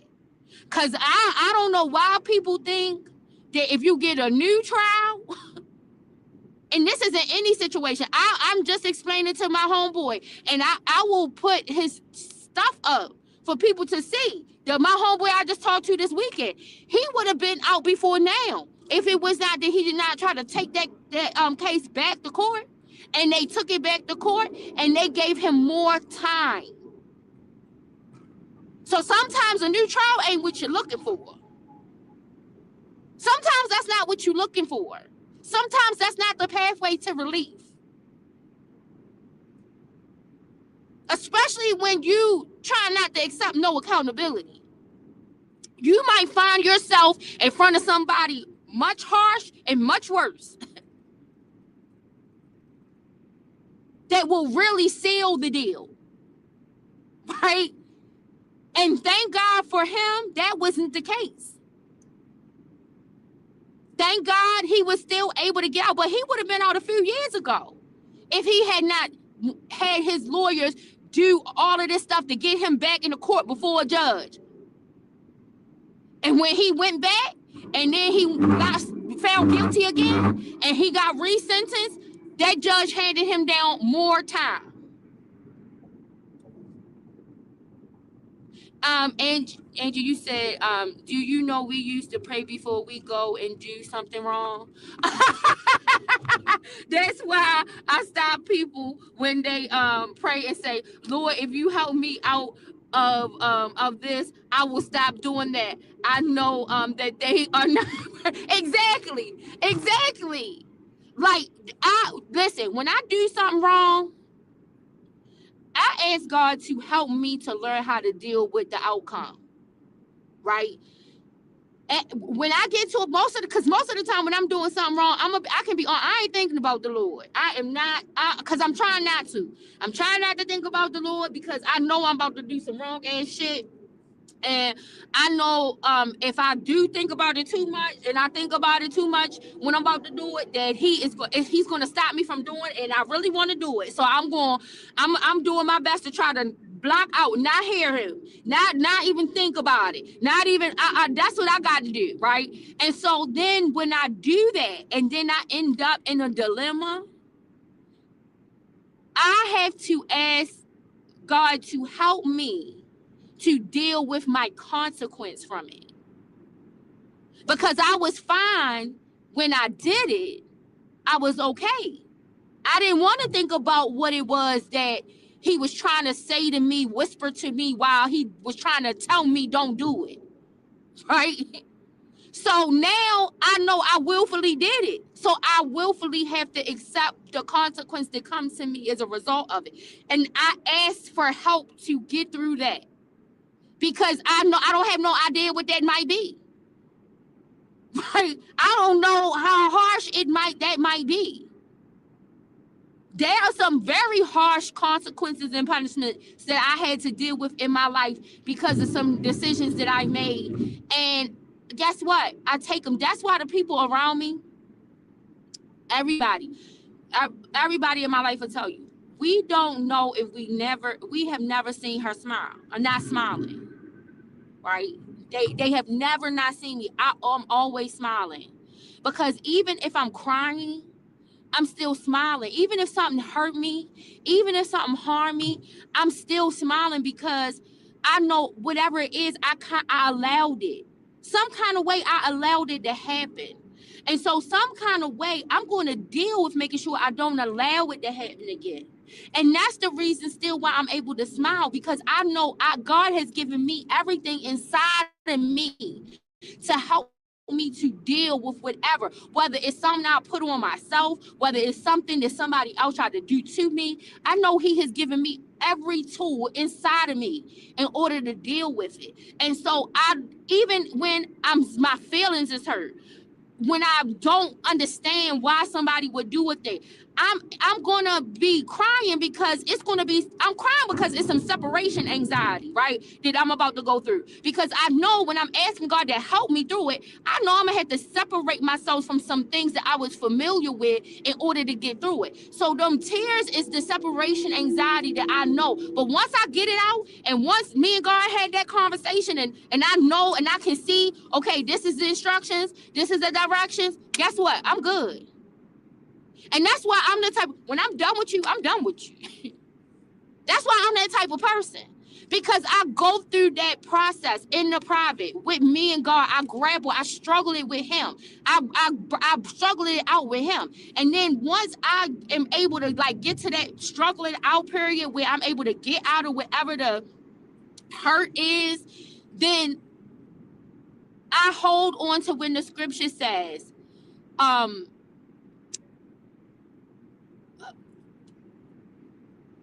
come unto me.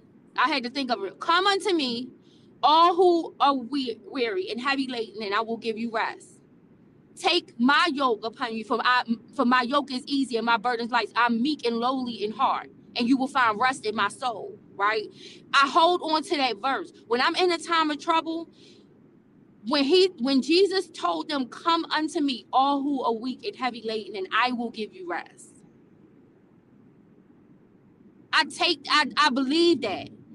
When I'm too weak to separate from what I need to separate from because of what I've gotten myself into or what I've been placed in, I know I gotta rely on him to help me. So I gotta struggle it with him. And then once I struggle it with him and I say, okay, now I'm just not gonna worry, I gotta give it, I give it and I go. I wipe the dust off of my feet and I go. Cause now I'm no longer attached to it. I worked through that. I worked through that process. But it's everything. All of us, we are working through. We are working through struggle after struggle after struggle. Some of them, we leave them triumphant. At the end, we all are gonna come out victorious, right? But sometimes we go in between a life where we deal with all of these triumphs and tragedies, right? That's what life is about. Life is about a bunch of triumphs and tragedies. And it is how we deal with both of those things that help to build us in our character. And so that's why when I was saying that my family, for me, it was Miller. When I was saying for me, it's important to know that my family told me the right things to do. They gave me the instruction on the right things to do. I know I didn't always see them do the right things. I know they didn't always do the right things, but they told me the right things to do. So I know what's right. I know what's right. And so I have no excuse not to do what's right because they told me to do it. They gave me the instruction on how to identify right and wrong. And so no matter what type of experiences I have been through in my life from childhood into now, even if there was something from my past that might have influenced my decision making, at the end of the day, I was taught how to determine right and wrong. And as a result, I got to be accountable to that. I can't pretend I don't know it. I can't make it an excuse for the options being there. I can't make a justification for me having the opportunity to choose the other. If I choose it, I know that I'm going to go down a path that I'm going to have to deal with the choice. And so that is the lesson, and that is the thing that I am glad that my family instilled in me as a child, and me knowing when my dad telling me, decisions that you make, you will be able to live with. When you have decided to look at the world and say, I have power over my decisions. I have free moral agency. It doesn't matter what anybody is sitting in front of myself, the depictions I see, the visuals I see, the things I hear. I have free moral agency to make choices and decisions for myself. And because that was instilled in me as a child, I was accountable to that. The reason that I look at other people and I can understand why they don't understand that lesson is because in their life, maybe they was taught something different. And that is why when something happens, they make a bunch of excuses, a whole bunch of justifications, a whole bunch of not my fault, someone else did it to me. Maybe that's why they do that. Because they didn't get that lesson as a child. They weren't taught that as a child, that you have the power over your decision making. You are an autonomous human being. It doesn't matter whether you live in a system, your body is a system. There are things in your body that you don't have absolute control over, right? But you do have control. Hey, Michelle, happy Mother's Day, baby. You do have control with how you conduct yourself in the midst of an out of control system. Like I said, nobody is gonna say they go and see the cardiologist, right? And the cardiologist tells them that they have let's just say something simple. They got high blood pressure, right?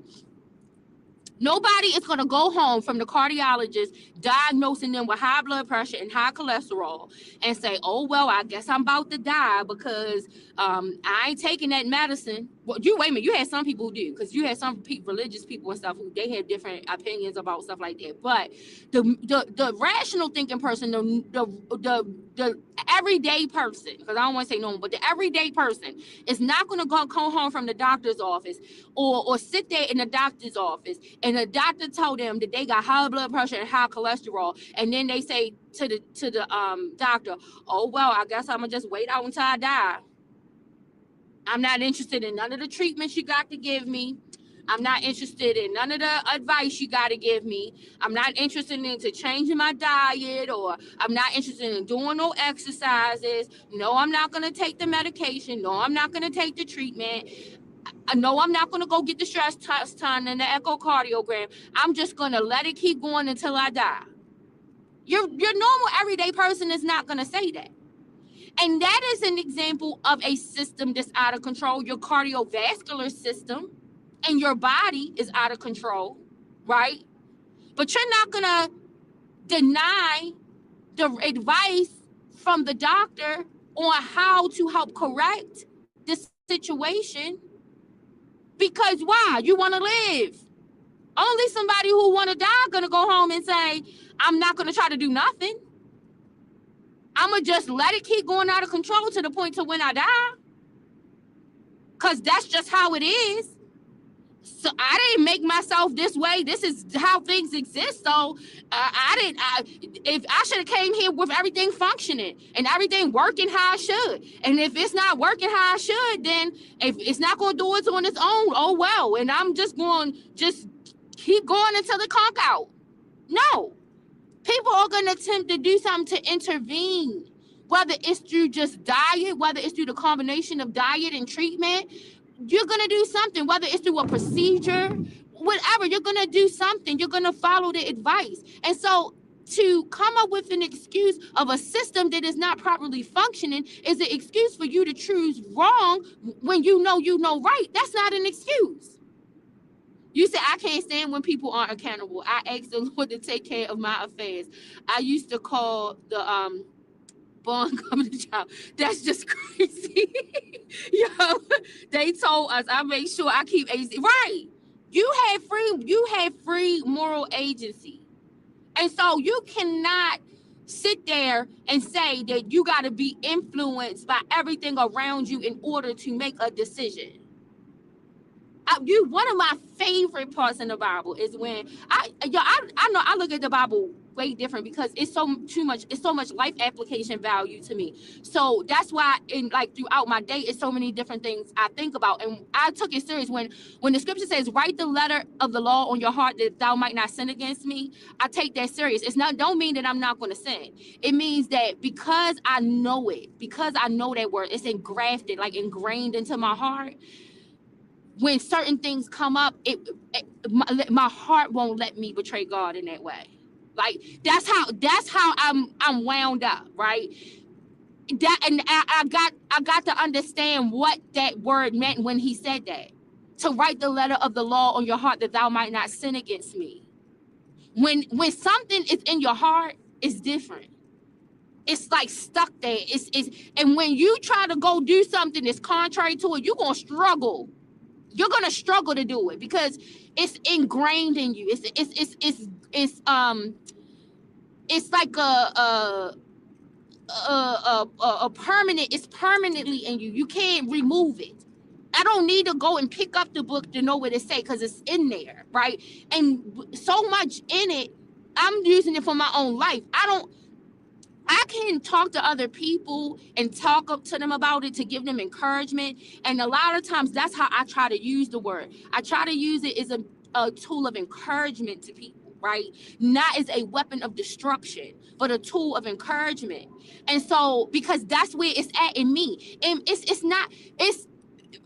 a first, you gotta transform your heart. It gotta hit your heart. The transformation of your mind. The renewing of your heart, right? All of these things, they need to be interconnected in order for you to be able to have more control over your agency, over your being.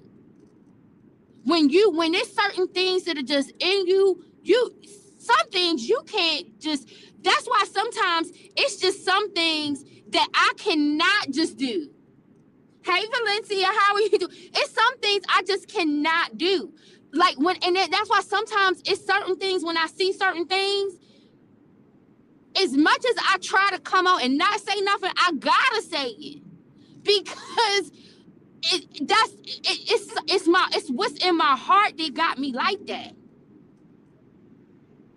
You know, and like I said, and this has been since I was a child.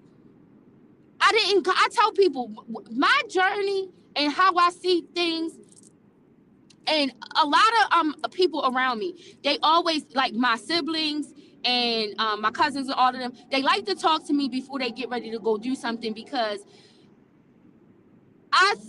there are still some situations where I have a very innocent way of how I look at the world. And it's because of what's engrafted in my heart. It don't got nothing to do with my experiences. It has to do with what has been engrafted in my heart. And so I'm always trying to weigh all sides of a situation. Happy Mother's Day to you too. You said I'd be mad. They say that they think it can save their lives by going to GNC after leaving the doctor office. And but what I'm saying is that, Angie, the point is, at least they still doing something. That's what I'm saying. Most people are not gonna not do anything. Right? Even if they don't want to take that medicine that the doctor is telling them to take, because they want to be holistic and they feel like they can get themselves back in shape without having to do all of these medicinal things. Because you got those group of people. You got a group of people who they follow all of the instructions that the doctor give them. You got some people who don't want to follow none of the instructions that the doctor give them. Cookie. And then but you got a combination of people, right? And you're going to do something. Most people, if their cardiovascular system is starting to be impacted by high blood pressure and high cholesterol, they are not going to give up on life because the system ain't working right. They're going to do something to try to fix that particular system, to make it right, to make it just, not to further tear it down. Not to say I'm going to keep just putting stuff into it that's going to make it destruct and combust on it, speed it up faster, right? And I try to think of it that way, because I don't know what other way to explain when I'm trying to say and talking about our criminal justice system, how we do a disservice when we think that the only pathway to creating justice is to free everyone that has committed crimes. That is not the pathway. And the remedy, you come up with that remedy because you come up with the remedy of freeing everyone, because you look at the people who go free that commit the same kind of crime, and so you use that to reconcile why you believe that everybody should be able to just go free if some of the people go free. Well, it don't really work like that. The correction then is for us to deal with the system in a way where there's equity, where we get more people for those kinds of crimes in order for it to be a deterrent to other people not to commit those crimes, than for us to free the people, because then we are just encouraging a system of lawlessness if we do it the way that it's being suggested. And so you would think that we would be trying to push for a system that would be able to identify more individuals who commit the crimes, that would not make discriminations based on race, color, creed, socioeconomic status, gender, sexual preference, that we would try to work towards that kind of a system so that we could shore up the system, versus us doing something to further destruct the system by allowing people who commit crimes to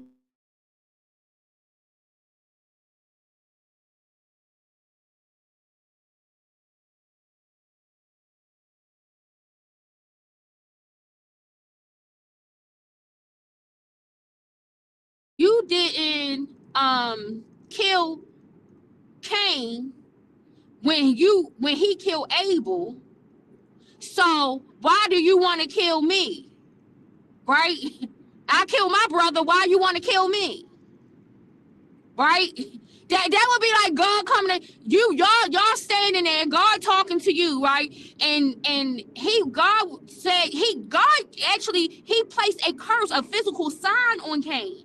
But he placed that sign. That sign was a sign to let people know that Cain had did something wrong. But that sign also was to let the other people know you can't touch him.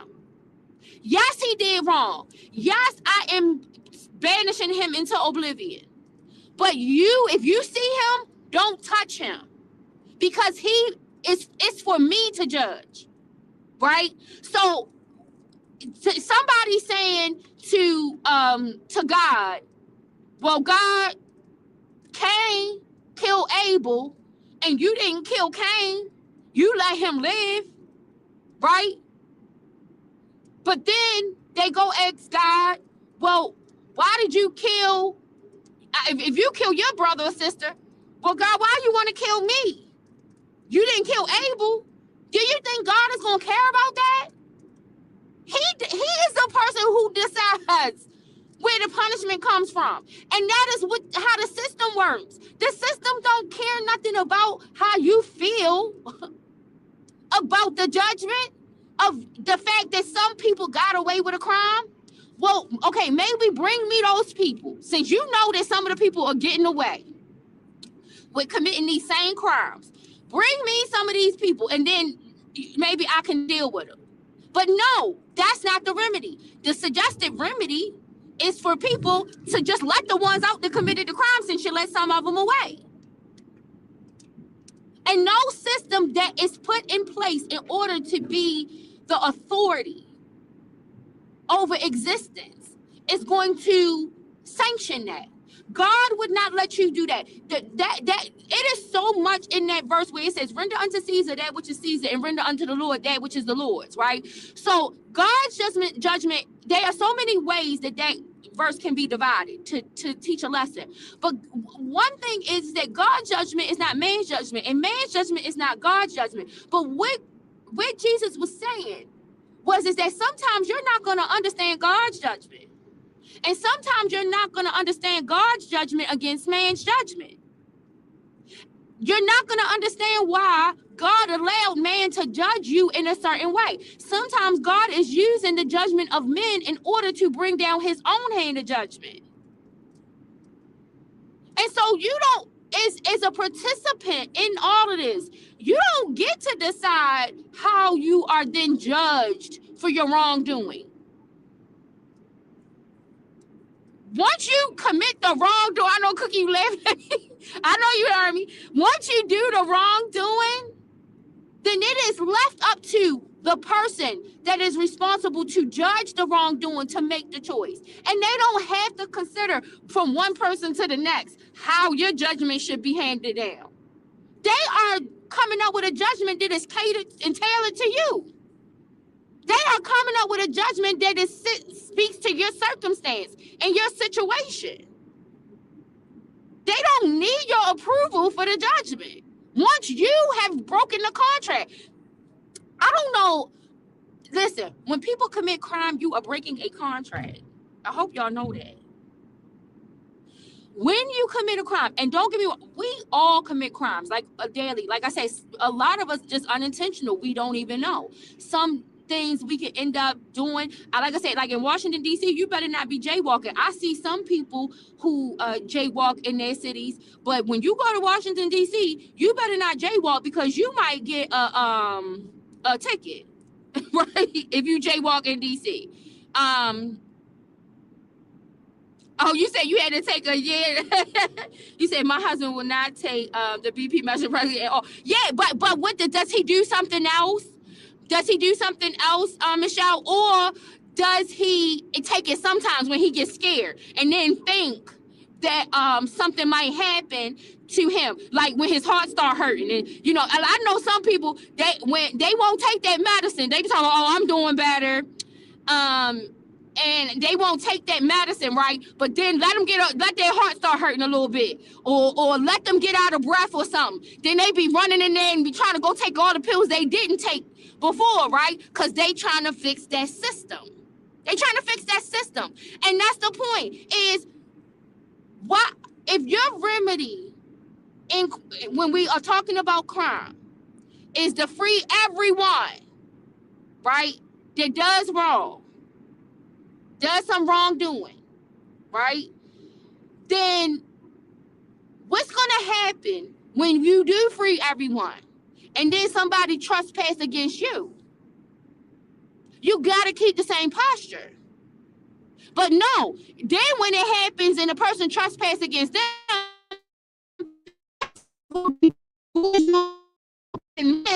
from Boston,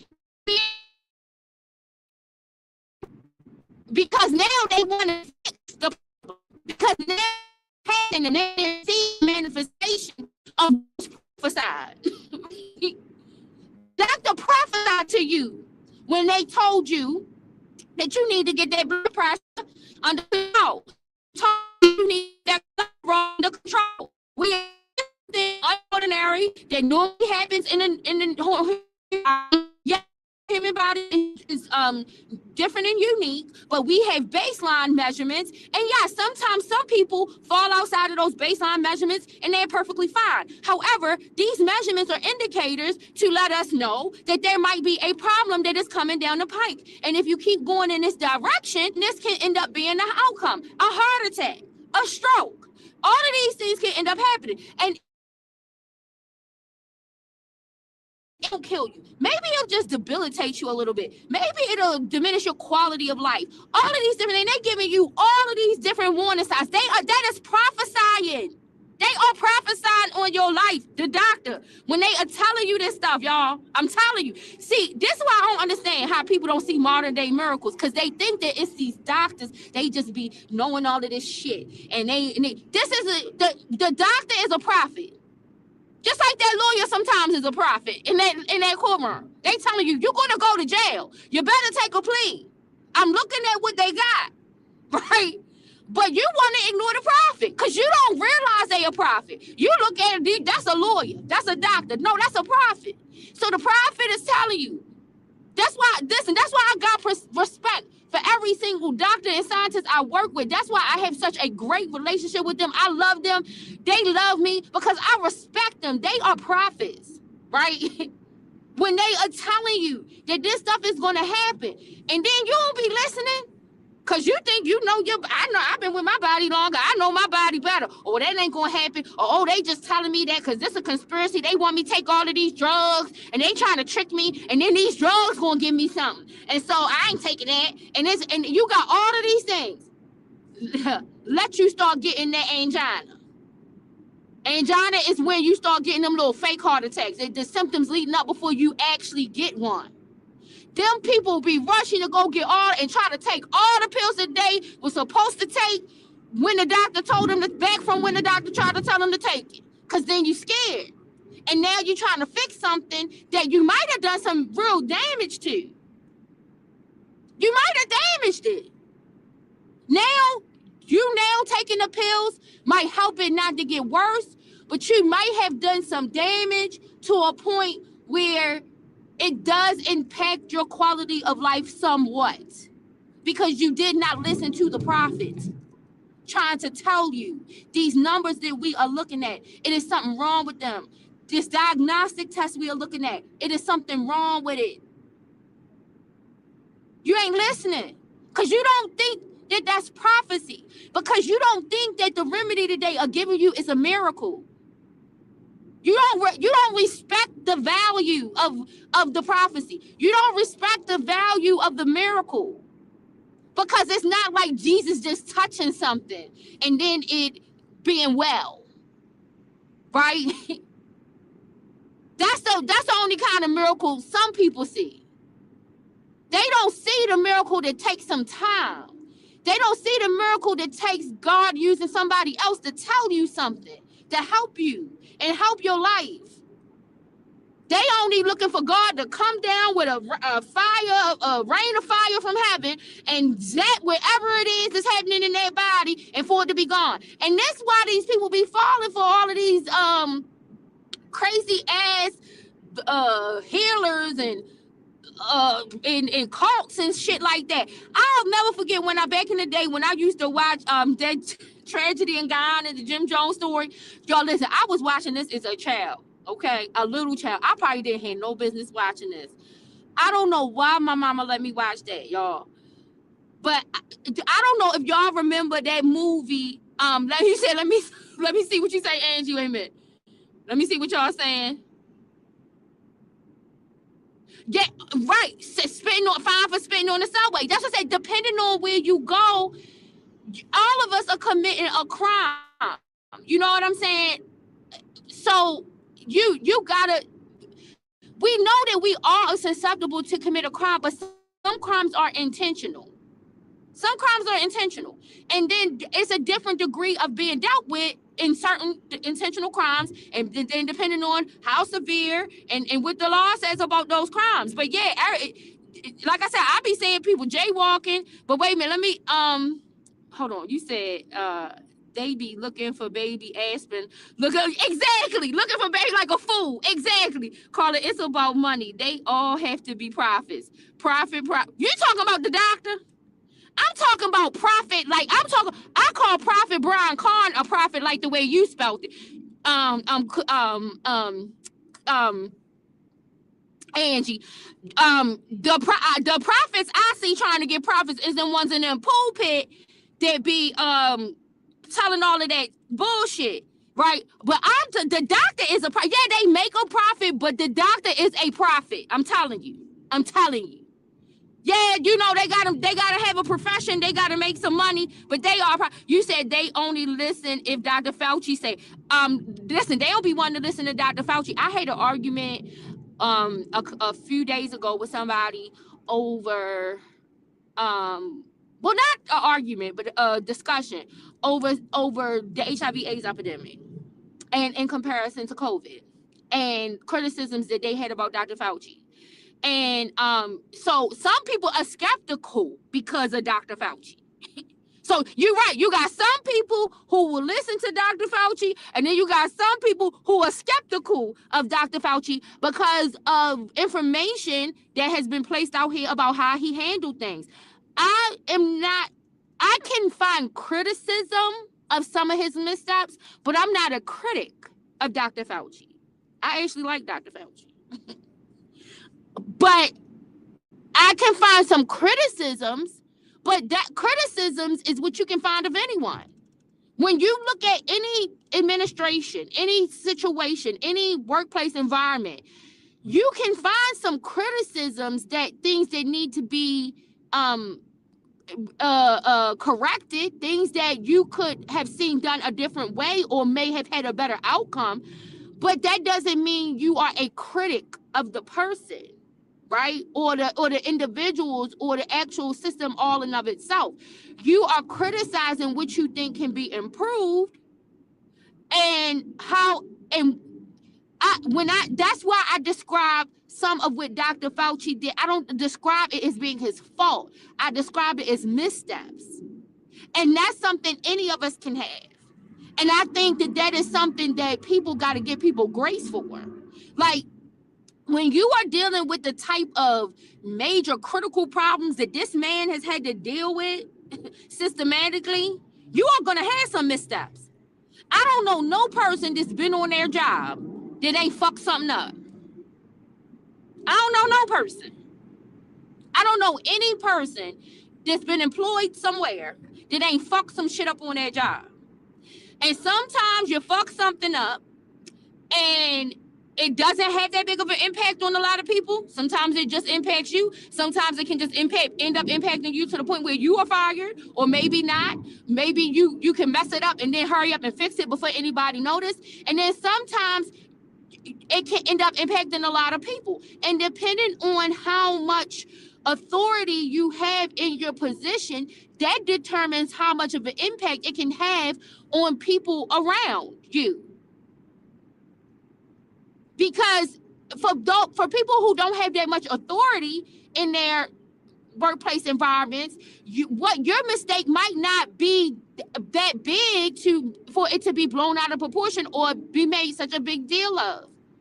But when you are responsible for the entire health of a whole globe, because essentially that's what it is. When you're talking about someone who has the type of job that someone like a Dr. Fauci has, he has a job where he is actually in charge of administering and overseeing the health of the globe, because what happens here in the United States impacts what happens in other parts of the world. So it's not just here in the US that he's responsible. What decisions that he makes are going to impact people far ranging. And then the decisions that he makes are made based on systems of trial and error because he deals in research.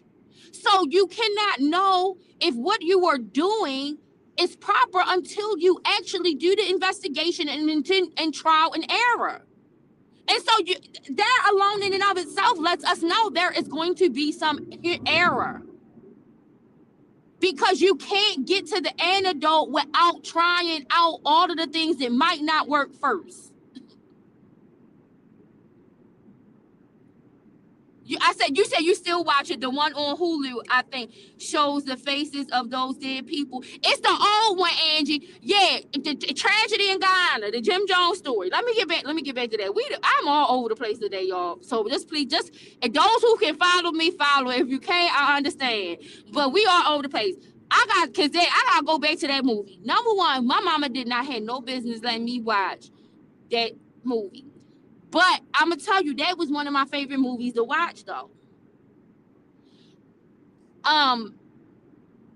One of my favorite movies to watch, because it seemed like it would come on like a certain time of year all the time. And I would watch because I would just be like blown. And I think that was my first experience. I was a little ass kid when all of that happened. And I mean, it was to the point I was so obsessed with researching that whole situation. I followed Jackie Spear, the congresswoman who was the assistant that was on the fight. She survived. Like I follow her whole career behind me with that story, right? The Jim Jones story. I've watched all types of different panels from the survivors from that story, and his black son that he adopted, and his biological son, and all of that stuff. I have watched all of that. I have read all kinds of books. I think one of the best books that was written on the Jim Jones was Seductive Poison. That was one of the best ones. But that Jim Jones story, this is how some of these people end up in there. Now, because I was talking about the healing thing, y'all. When I listen, it's a couple of songs, right, that I do not like Christian songs that I don't like, because it was associated with certain types of Christian movies where something bad happened, right? And so when I'm trying to think of which song it was with the Jim Jones one, because I think I'm mixing it up. But in that movie, it's a song in that Tragedy in Guyana that they sing. I'm trying to think of what the heck the song is. I'm gonna have to go watch it. I can't, because it's two different songs. I'm thinking it's another movie that is a song, and I think I'm mixing it up, because we are one and the spirit is one. I don't like that song, and I think yeah, Waco is another one. Yeah, Angie. I cannot think. What is the name of that song on the Jim Jones movie? I'm gonna go look, but it's the song that they are singing during the offering, when they are collecting the offering on that movie. Whenever I hear that, I don't like that song. It's almost to the point where I would like want to leave out of a church if I hear that song. I don't like that song because it reminds me of what happened to those people. And then another song I don't like because it's associated with another Christian movie that Billy Graham used to use in his crusades. I don't like that song. We are one in the spirit. We are one in the Lord. We are one in the spirit. I don't like that because they use that at the beginning of that movie. And so it's certain songs I don't like. But when I went to go quote that verse just now, when I said, "Come unto me, all who are weary and heavy laden, and I will give you rest," I'm gonna tell you one thing. I think this is why I always get tripped up when I'm getting ready to quote that verse. It's because Jim Jones says that in them recordings, in the real recordings, to when those people were dying. They got the recordings from, because he was always recording stuff, and they have these recordings when he used to like do the drills of them killing themselves. He will record that too. And so they have him on the loudspeaker. He got that bullhorn and it's recording, and he quotes that Bible verse to them. And that's why, even though that's it, I have a mixed feeling about that verse, because Jim Jones told that to them people, and that's what they heard going to their death. You heard it too, Just Me. Happy Mother's Day to you, Auntie. Happy Mother's Day to you, because aunties are mamas too.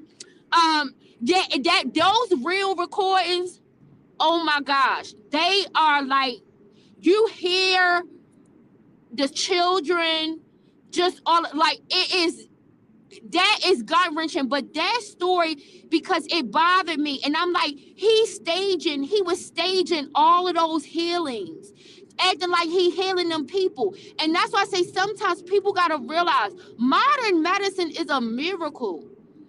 When you're going into these churches and they making you think that you going to the doctor is you don't need to do that because God can fix and heal everything and everything. Yeah, this is ways he can fix and heal stuff. It's by you going to the doctor, having a procedure done, taking the medications, the treatments that they prescribe, following the diet and exercise that you're being told. You know, making sure you're getting proper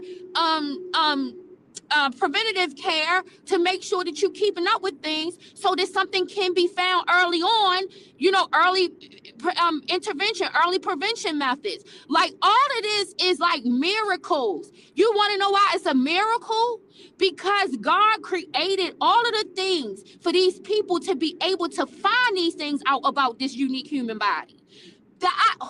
He placed the thoughts in the brains and the minds of all of the people who created all of these inventions, who found all of these treatments, who found all of these remedies and these surgeries and how to do these procedures in order to try to help people. And we discount it because we go in somewhere and we schedule for somebody to do it, and then we wake up and then the problem is fixed, right? And we don't see that. We don't look at that. That is a miracle.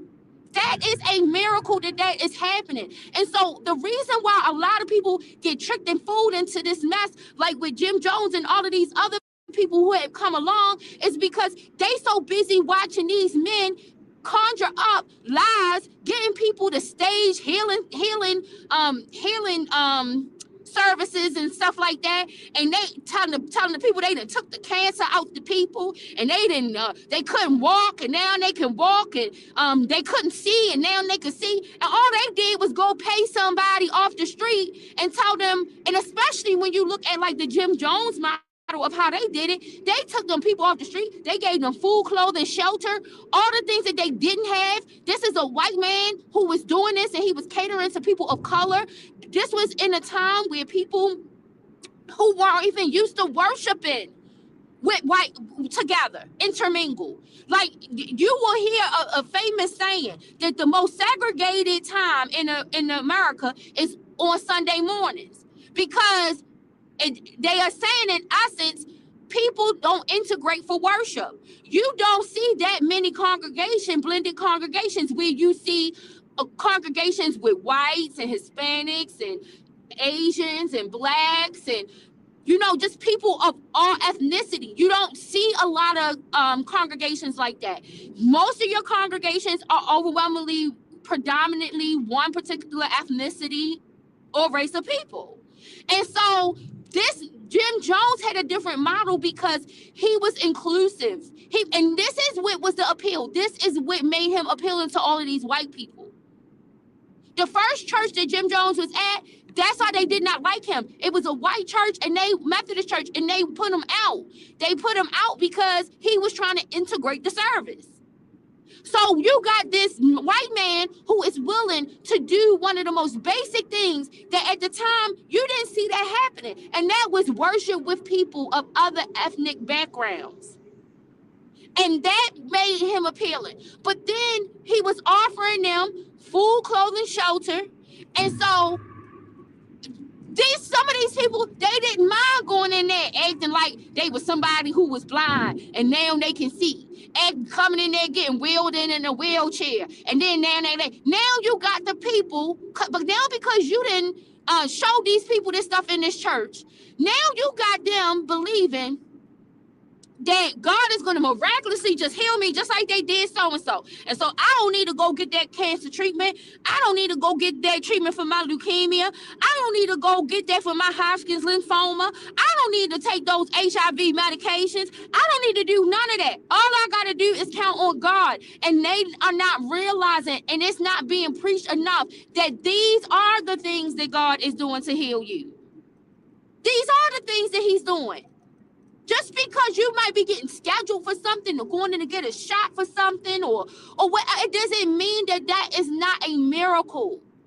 There is some miracle in the fact that this thing can provide you some relief, that somebody even thought to create this thing in order to help you. You said, Carla, remember that one lady that was basically asking why we have to die today? Are we sure we examine all of the options? What exactly what happened to relocating? Exactly, that lady was not, and that lady was real. That wasn't just for dramatic effect that they had her. That was a real lady trying to reason with them, like, we don't have to do this. We don't, even some of them were trying to ask, okay, if it's gonna be us, why the children? Why do you? And this is the, oh my God, this is the word. They gave that poison to them children first. And so the parents and all of the adults around that saw these children being, and these are babies, these are children. They are willingly like taking this stuff. And that's what I mean by, like, when people are denying medical treatment because of these cults and religious places telling them, oh, I got a prophet, just give me all your money and we can heal you. God's going to heal you. Just sow a seed and give us your money. And you keep sowing that seed and God is going to heal. In the meantime, the person is deteriorating. They are dying. And people will do this even with their children. And so in Ghana, we see the children are being given this poison first. They don't know. They are just trusting all of the adults around them that they know to tell them to do the right thing. And so now you're an adult that even if you were against this happening, after you didn't witness the trauma of watching these children dying in agony from taking this poison, that's why some of them went on to take it. Now, some of them had to be forced to take it. Some of them had to be forced to take the poison. But some of them, after watching what happened to those children, they wasn't going to be able to live with themselves. And it was a whole psychological thing. Like, that was so disgusting. That was like one of the most disgusting human displays. I couldn't. And then, so did y'all know this? Let me ask y'all, did y'all know? You said, but there were maybe about 3 people smart enough to hide. It was a lot, Just B. If you go online, I'm gonna send you some things. It's a whole lot of people, because there was individuals who were on they were in another area of where they were, or the island of where they were, right? And they were playing a basketball. The son, Jim Jones's 2 sons, they were somewhere playing a basketball tournament. They had another compound that was outside of where they was at in the jungle. I'm trying to think of what town was in Cape Town?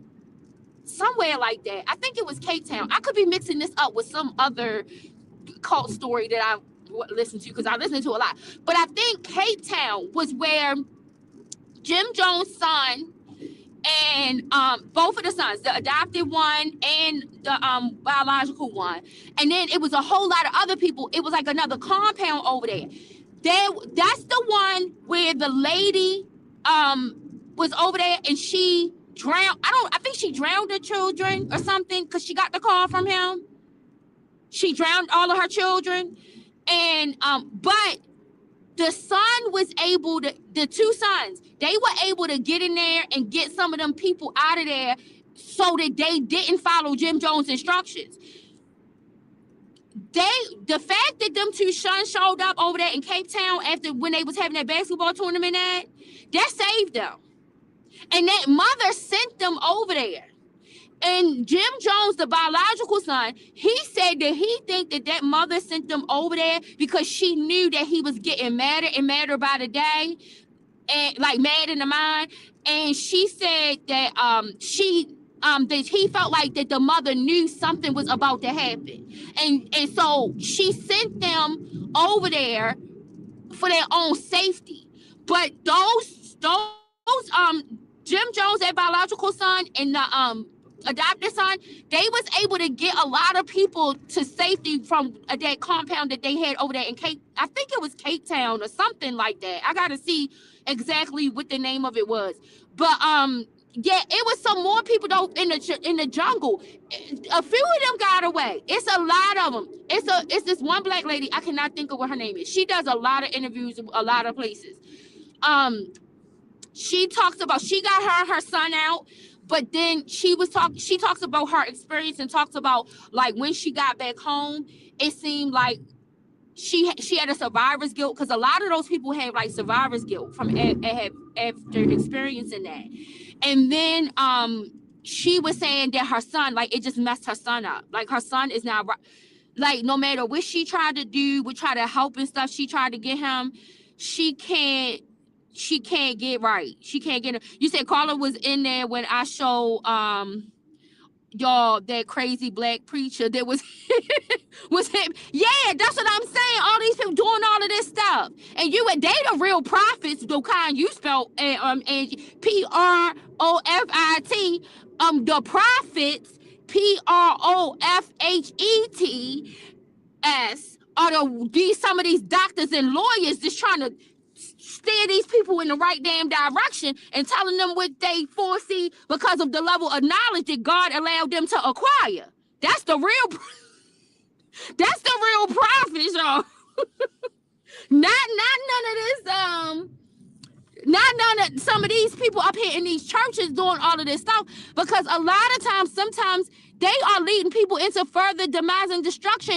And I'm not saying, listen, I believe that God can just heal somebody or something, can completely just take something away. But I don't think that it is spiritually responsible to try to deter people from getting care and treatment, from getting the necessary things to help them to wellness. I don't think it's anything wrong with trying to preach a sermon that demonstrates to people how modern day medicine is a miracle to help us. That is sometimes how you receive your miracle. That the miracle is not like, and there's so many people who don't, they think it's they give all of the accolades to the physicians, and they rightfully should. You should be thankful.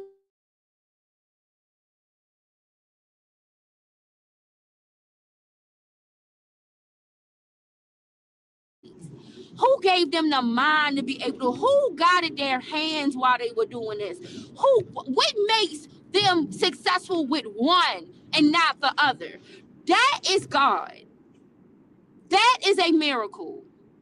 And that's what I'm saying. Like, these churches got to stop being so negligent and trying to make these people think that God is the only way for God to heal is by letting somebody knock you out on the floor or rub a whole bunch of olive oil up on your body like you a piece of chicken, or like that's not God's only pathway to healing.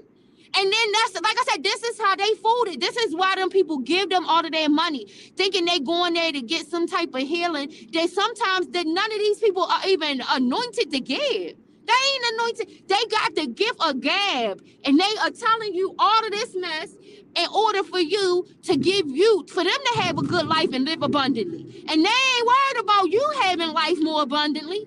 They don't care nothing about that.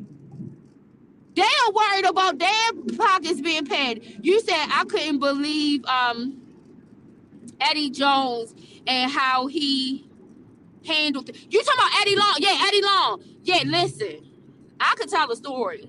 I could tell a story about that situation. I knew Eddie Long was what he was long before people was coming out and saying Eddie Long was what he was. And I had been saying it. And I had said it to a group of people who got mad at me about saying it. And then when the whole thing came out, um, they they was hitting me up like, you told us so. You told us so. I knew it. It wasn't even nothing I actually saw. It was things I observed based on the preaching style and certain language and things that they were using and manipulative tactics I was saying through the preaching, because I got a lot of interactions with them through the Full Gospel movement, because some of my family members were part of that Full Gospel movement, and I attended a lot of those events. And so it would be like ritualistic things that I would hear them discuss, and I'm like, wait a minute. And it just made me, I was like, something improper is going on here. You said, Carla, can you see me? I think I'm like, no, I can see you, Just me. I can see you. I was talking about what you said. I was talking about what you said about the you didn't hear me? When you said 3 people you saw 3 people hiding, and I said I was more than that. That's what I was responding to. You about you saying that. I can see you. You're not blocked. Girl, I would never block you. I don't block nobody. But I would definitely especially not block you. But no, you're not blocked. I can see you. Yeah, I knew that and I'm talking about I was a teenager. Oh, it's not shown. Why? I wonder why. You want to know what? Sometimes your messages, when you send me messages, I gotta click on my thing newest, because it'll show me like I have a message and then I can't see it. And then once I put newest messages, then it'll let me see your message. I don't know what that's about. I don't know if that's about something on my end or your end. But it's a couple of people that happens. I don't know if that's some type of glitch with YouTube or not. But I don't know. Sometimes when somebody leaves me a message, and I'll be able to see I have one message, but it won't show the message. And then when I go to click that little thing that says newest message, then all of a sudden I'll be able to see the message. So maybe it has, I don't know if that's some kind of glitch with YouTube, if something is happening. But yeah, I was a teenager when I was having that conversation with people about Eddie Long and what I noticed. And amongst some other people, he wasn't the only one, but there was an altercation that occurred that I knew about for sure amongst some of the individuals who run in that circle, right? And but once like I said, I was observing and paying attention to it. Is YouTube okay? Yeah, because I was like, I don't know why that's happening, because I don't have anybody blocked. But once it was an altercation that happened one time at a particular Full Gospel Fellowship. Some people got arrested over some things, right?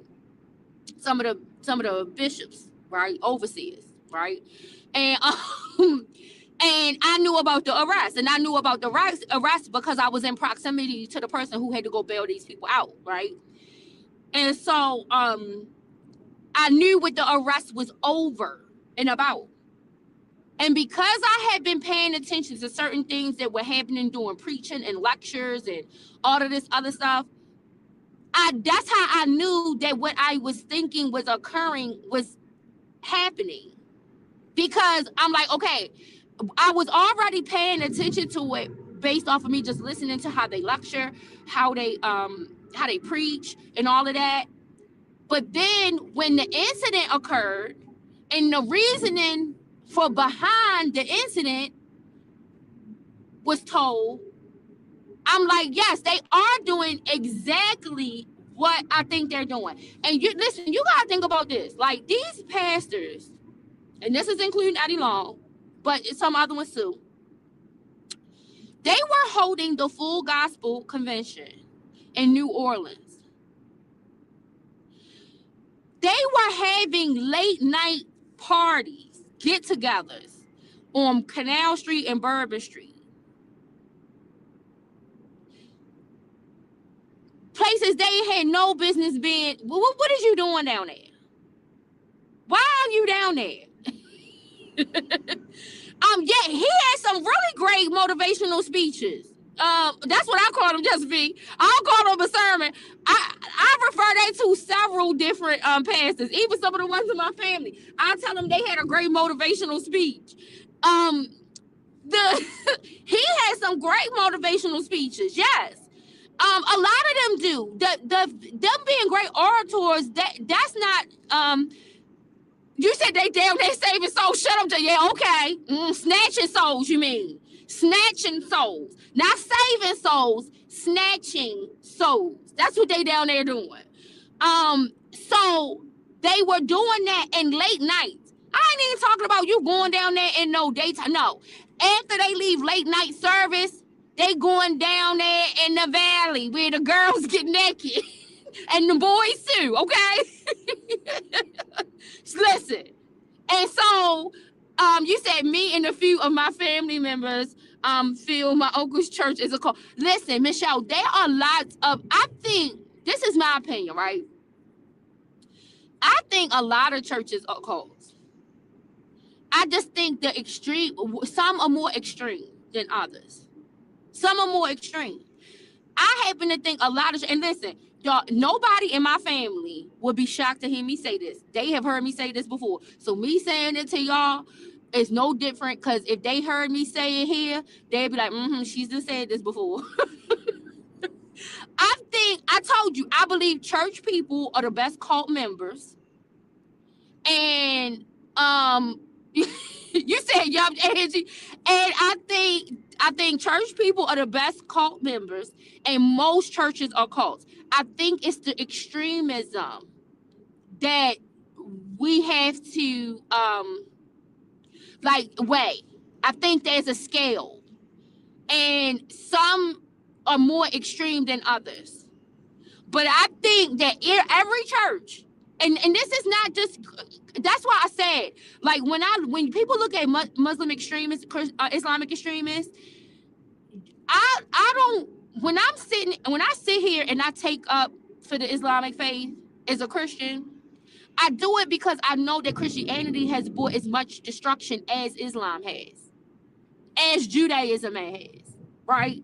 It's like, first of all, when you study religion, exactly, just me. When you study religion, you know that Judaism, Christianity, and Islam are three phases of a monolith.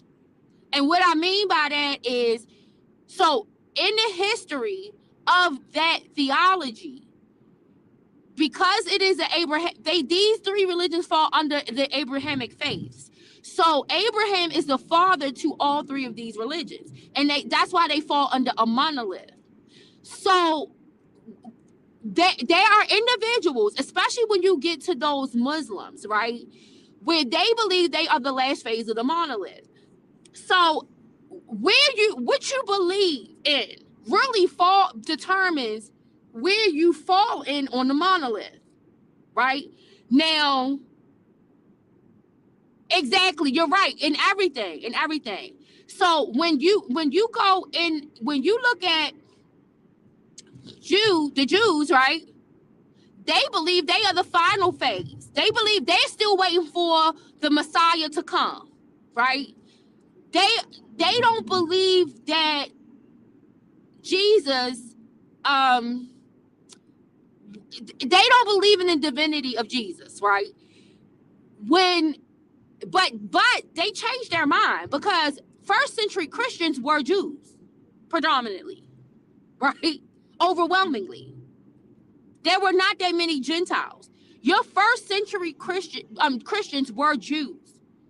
But when they begin to break away is under the teachings of Paul, when Paul started to be inclusive of the Gentiles. And then Paul's instructions were not requiring the Gentiles to follow the same type of ritualistic practices as the Jews. And the Jews had an issue with that. And so they decided to then cipher themselves back off and said, we will recognize Jesus as a prophet, but that's it. We don't recognize him as the Messiah. right? And so they are still looking for some deliverer to come, someone to come and save the world, right? And so that is the phase that you have the Jews are in. Christians believe in the complete work of the cross. So they believe that when Jesus came in the form of flesh, as being the Son of God, that he came and died on the cross, and that was the completed work of the cross. And so from there, all individuals have to do is profess with their mouth and believe in their heart. Now, there are some Christians who deviate from that, because you have universalists who don't believe that you got to do none of that. They believe that once the cross happened, that was all that was needed. Don't nobody got to profess or say nothing. Everybody can live how they live. As long as you're not doing no bodily harm, like murdering, killing, all of that. I don't know what they think happened to those people. I don't know. I gotta do a little bit more research into find what universalists believe. Like, can you like kill a whole bunch of people and the cross still cover that? I don't know. Like, I gotta look and see what their response is to that, because I don't think I've delved into that like too much. But like, when you look at that gospel of inclusion, they have a different idea, and they took a lot, like I say, a lot of their theology from universalists. But when you but most people, most Christians, most of the Protestant faiths, like Catholicism and most of those under the Christian Protestant umbrella, they believe in the complete work of the cross. So they believe Jesus came, died, rose on the third day, and then now we all have a right to the tree of life, and that we can profess out that we are sinners, and that we accept Jesus into our heart, and then we are saved, right? And then depending on what denomination or whatever it is that you are, then you are gonna probably have to do some more things like speak in tongues and all of that kind of stuff. I don't know nothing about none of that, because I believe in the complete work of the cross, right? That's enough for me. I think that Jesus paid it all. And that's all. I only owe all it to him, right? So I don't deal with none of the rest of that. I don't know how to speak in no tongue. When the people be speaking in tongue, that scares me, okay? So I don't know how to do none of that. But you have the Muslims and the Islamic faith.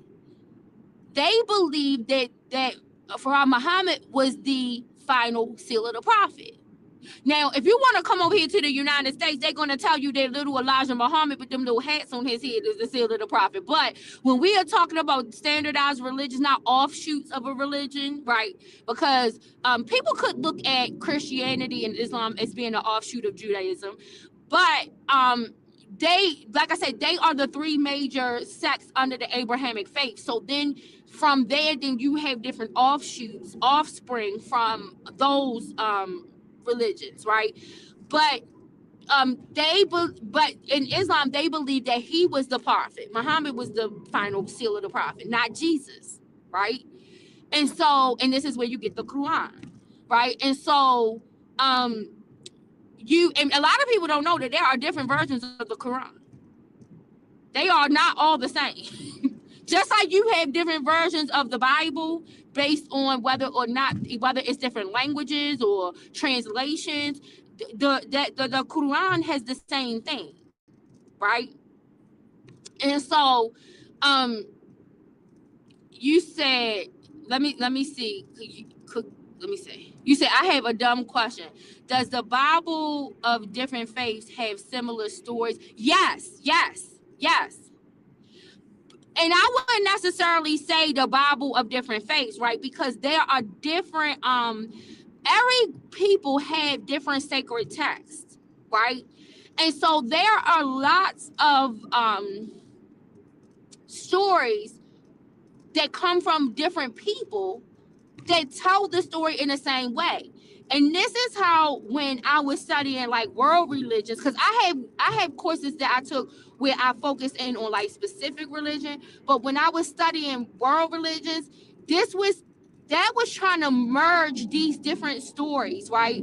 To show the similarities between these stories, to show how we can come to some conclusion that it is very likely that this is some way how the events unfolded and occurred, because if all of these people's experience with their God parallel by some similarities within the story, then we can come to like agreement that something must have happened in the world that made them tell the story this way, that gave us things that were similar. And so like even when you look at like, when you look at the Epic of Gilgamesh, that is considered a canonical piece of literature. Like you look at the Numa Alish, right, telling the beginning of this times of story. These are Christian mystics, right, Gnostics, right, and so you have different stories that, like, if you would look at the story of the Persians, and if you would look at the story of the Egyptians, and you look at them tell their story of how they think creation occurred. And then you look at it based off of what the Bible, how the Bible says creation occurred. And then I go further, and there are other people who too to go further, and we look at what scientists say about how creation occurred. There are some things that happen in those stories that can give us a picture for those of us who have these fancy imaginations, right? It can give us a picture that more than likely something along this line happened, because why would all of these people tell this story and we find certain similarities in the story? These are different people with a different God or a different set of gods, right? With different experiences with these gods, but some of their stories are the same. Like you have numerous flood accounts amongst different people during that time. And so this is how, like, some people come to the conclusion that a flood did have to occur, because now we don't know if it happened exactly how it says in the Bible, in the Judeo-Christian text, because that's like when you look at we don't. So when at least my professor, my professor, he used to be a former KGB member. He was Russian, and his name was Dr. Gigolo, Vladimir Gigolo, right? And he we don't refer, when we are examining sacred text in academia, to the Bible, right? Because they look at that like as an insult to other peoples of other cultures. So typically the texts are referred to by the people who wrote the text. They are named based on the individuals who wrote these texts and wrote about these experiences. And so when he would refer to the Bible, he would refer to it as the Judeo-Christian text, right? Because you have, in the Judeo-Christian text, you have the Old Testament and you have a New Testament, right? And so that's how we were taught to look at these stories and these different compilations of stories, because the uniqueness of the Judeo-Christian text is that you do have a canon. And a lot of other writings by a lot of other peoples, you don't have one book to go to. Did you say KGB named Gigolo, Dr. Gigolo? Right, yeah. He was a former KGB member. Yeah, you can look him up. It's spelled with a J. Yeah, white man. He was one of my favorites. One of my favorite professors. But he was one of my professors in my religious studies part. And he taught us to respect people, to respect all people from all places, right? And that you don't insult certain ways that you refer to certain things when you are discussing sacred text. It will make people not want to engage you in conversation of learning, in spaces of learning, because you are revering your text over, or the one that you adhere to, over the rest. You said you still spelling it with a G. And it's not gigolo. It's gigolo love. I'm gonna have to get the correct spelling, but I know it starts with a J, and then in it I think it's LVO, LVO, I think. But and you said you are right. The Bible was never a requirement in college. Right, it's not. You can it's if you go to an institution that's not like a Bible college, they have to teach it is a literary because I guess it has something to do with the separation. I'm not quite sure. You probably can speak to this. But it has something to do with the separation of church and state. So when like a public institution that's not a private Bible institution is teaching the Bible, they have to tell it from a literary standpoint and not from like a religious one, where it's like dominant. It's compared to all of the other sacred texts by all other cultures that exist out here. And so that's how I had to. That was part of my now. My siblings, they studied the other way because they went to places where they studied and it was exclusive to that. Like Yale and Harvard, they have divinity schools. So they are able to present it the way that my siblings received it. But I did not want that because when I went to go study, mine was more of a journey for myself. I wanted to make sure that I was believing in what was true, the truth, what I felt was the truth. I wanted to let the truth resonate with me. And I didn't feel like I was going to be able to know what that was unless I looked into everything, all the options that I have. And so I had a different approach. But like my cousins and my siblings, I'm not sure about really I'm pretty sure that my parents and aunts and uncles and stuff like that, they probably had like similar experiences. The reason why I could say my cousins and my siblings is because I went along with them for the experience. So it was times when I was the one helping them to write a thesis or check some, proofread their paper, check their work to see their research and see if they were missing something or helping them along with something. So we kind of like did that for each other. So depending on what we were involved in, with courses, whatever we were involved in. So I don't know. I can't say for sure, like with my parents and aunts and uncles and other family members with their experiences when they went to divinity school, because I have a lot of family members who graduated from divinity school.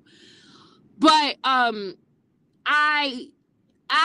I decided to do my basic stuff, because I consider my studies to be basic in comparison to them because they went much further in their study than me.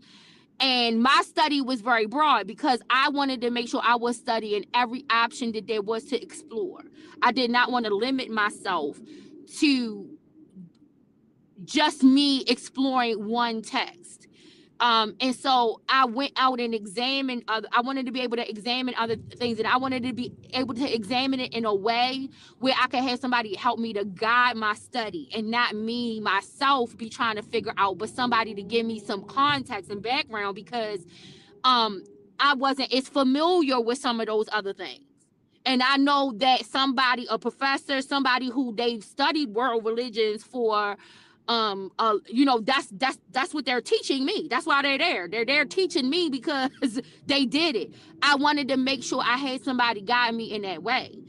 So that's how I ended up like originally, because my degree is in political science and public policy, but I have a minor in philosophy and religious studies only because I had taken so many courses in that department, and I was really only taking them for my own understanding. I wasn't taking it because I wanted to like take it somewhere and apply it somewhere or be able to use it.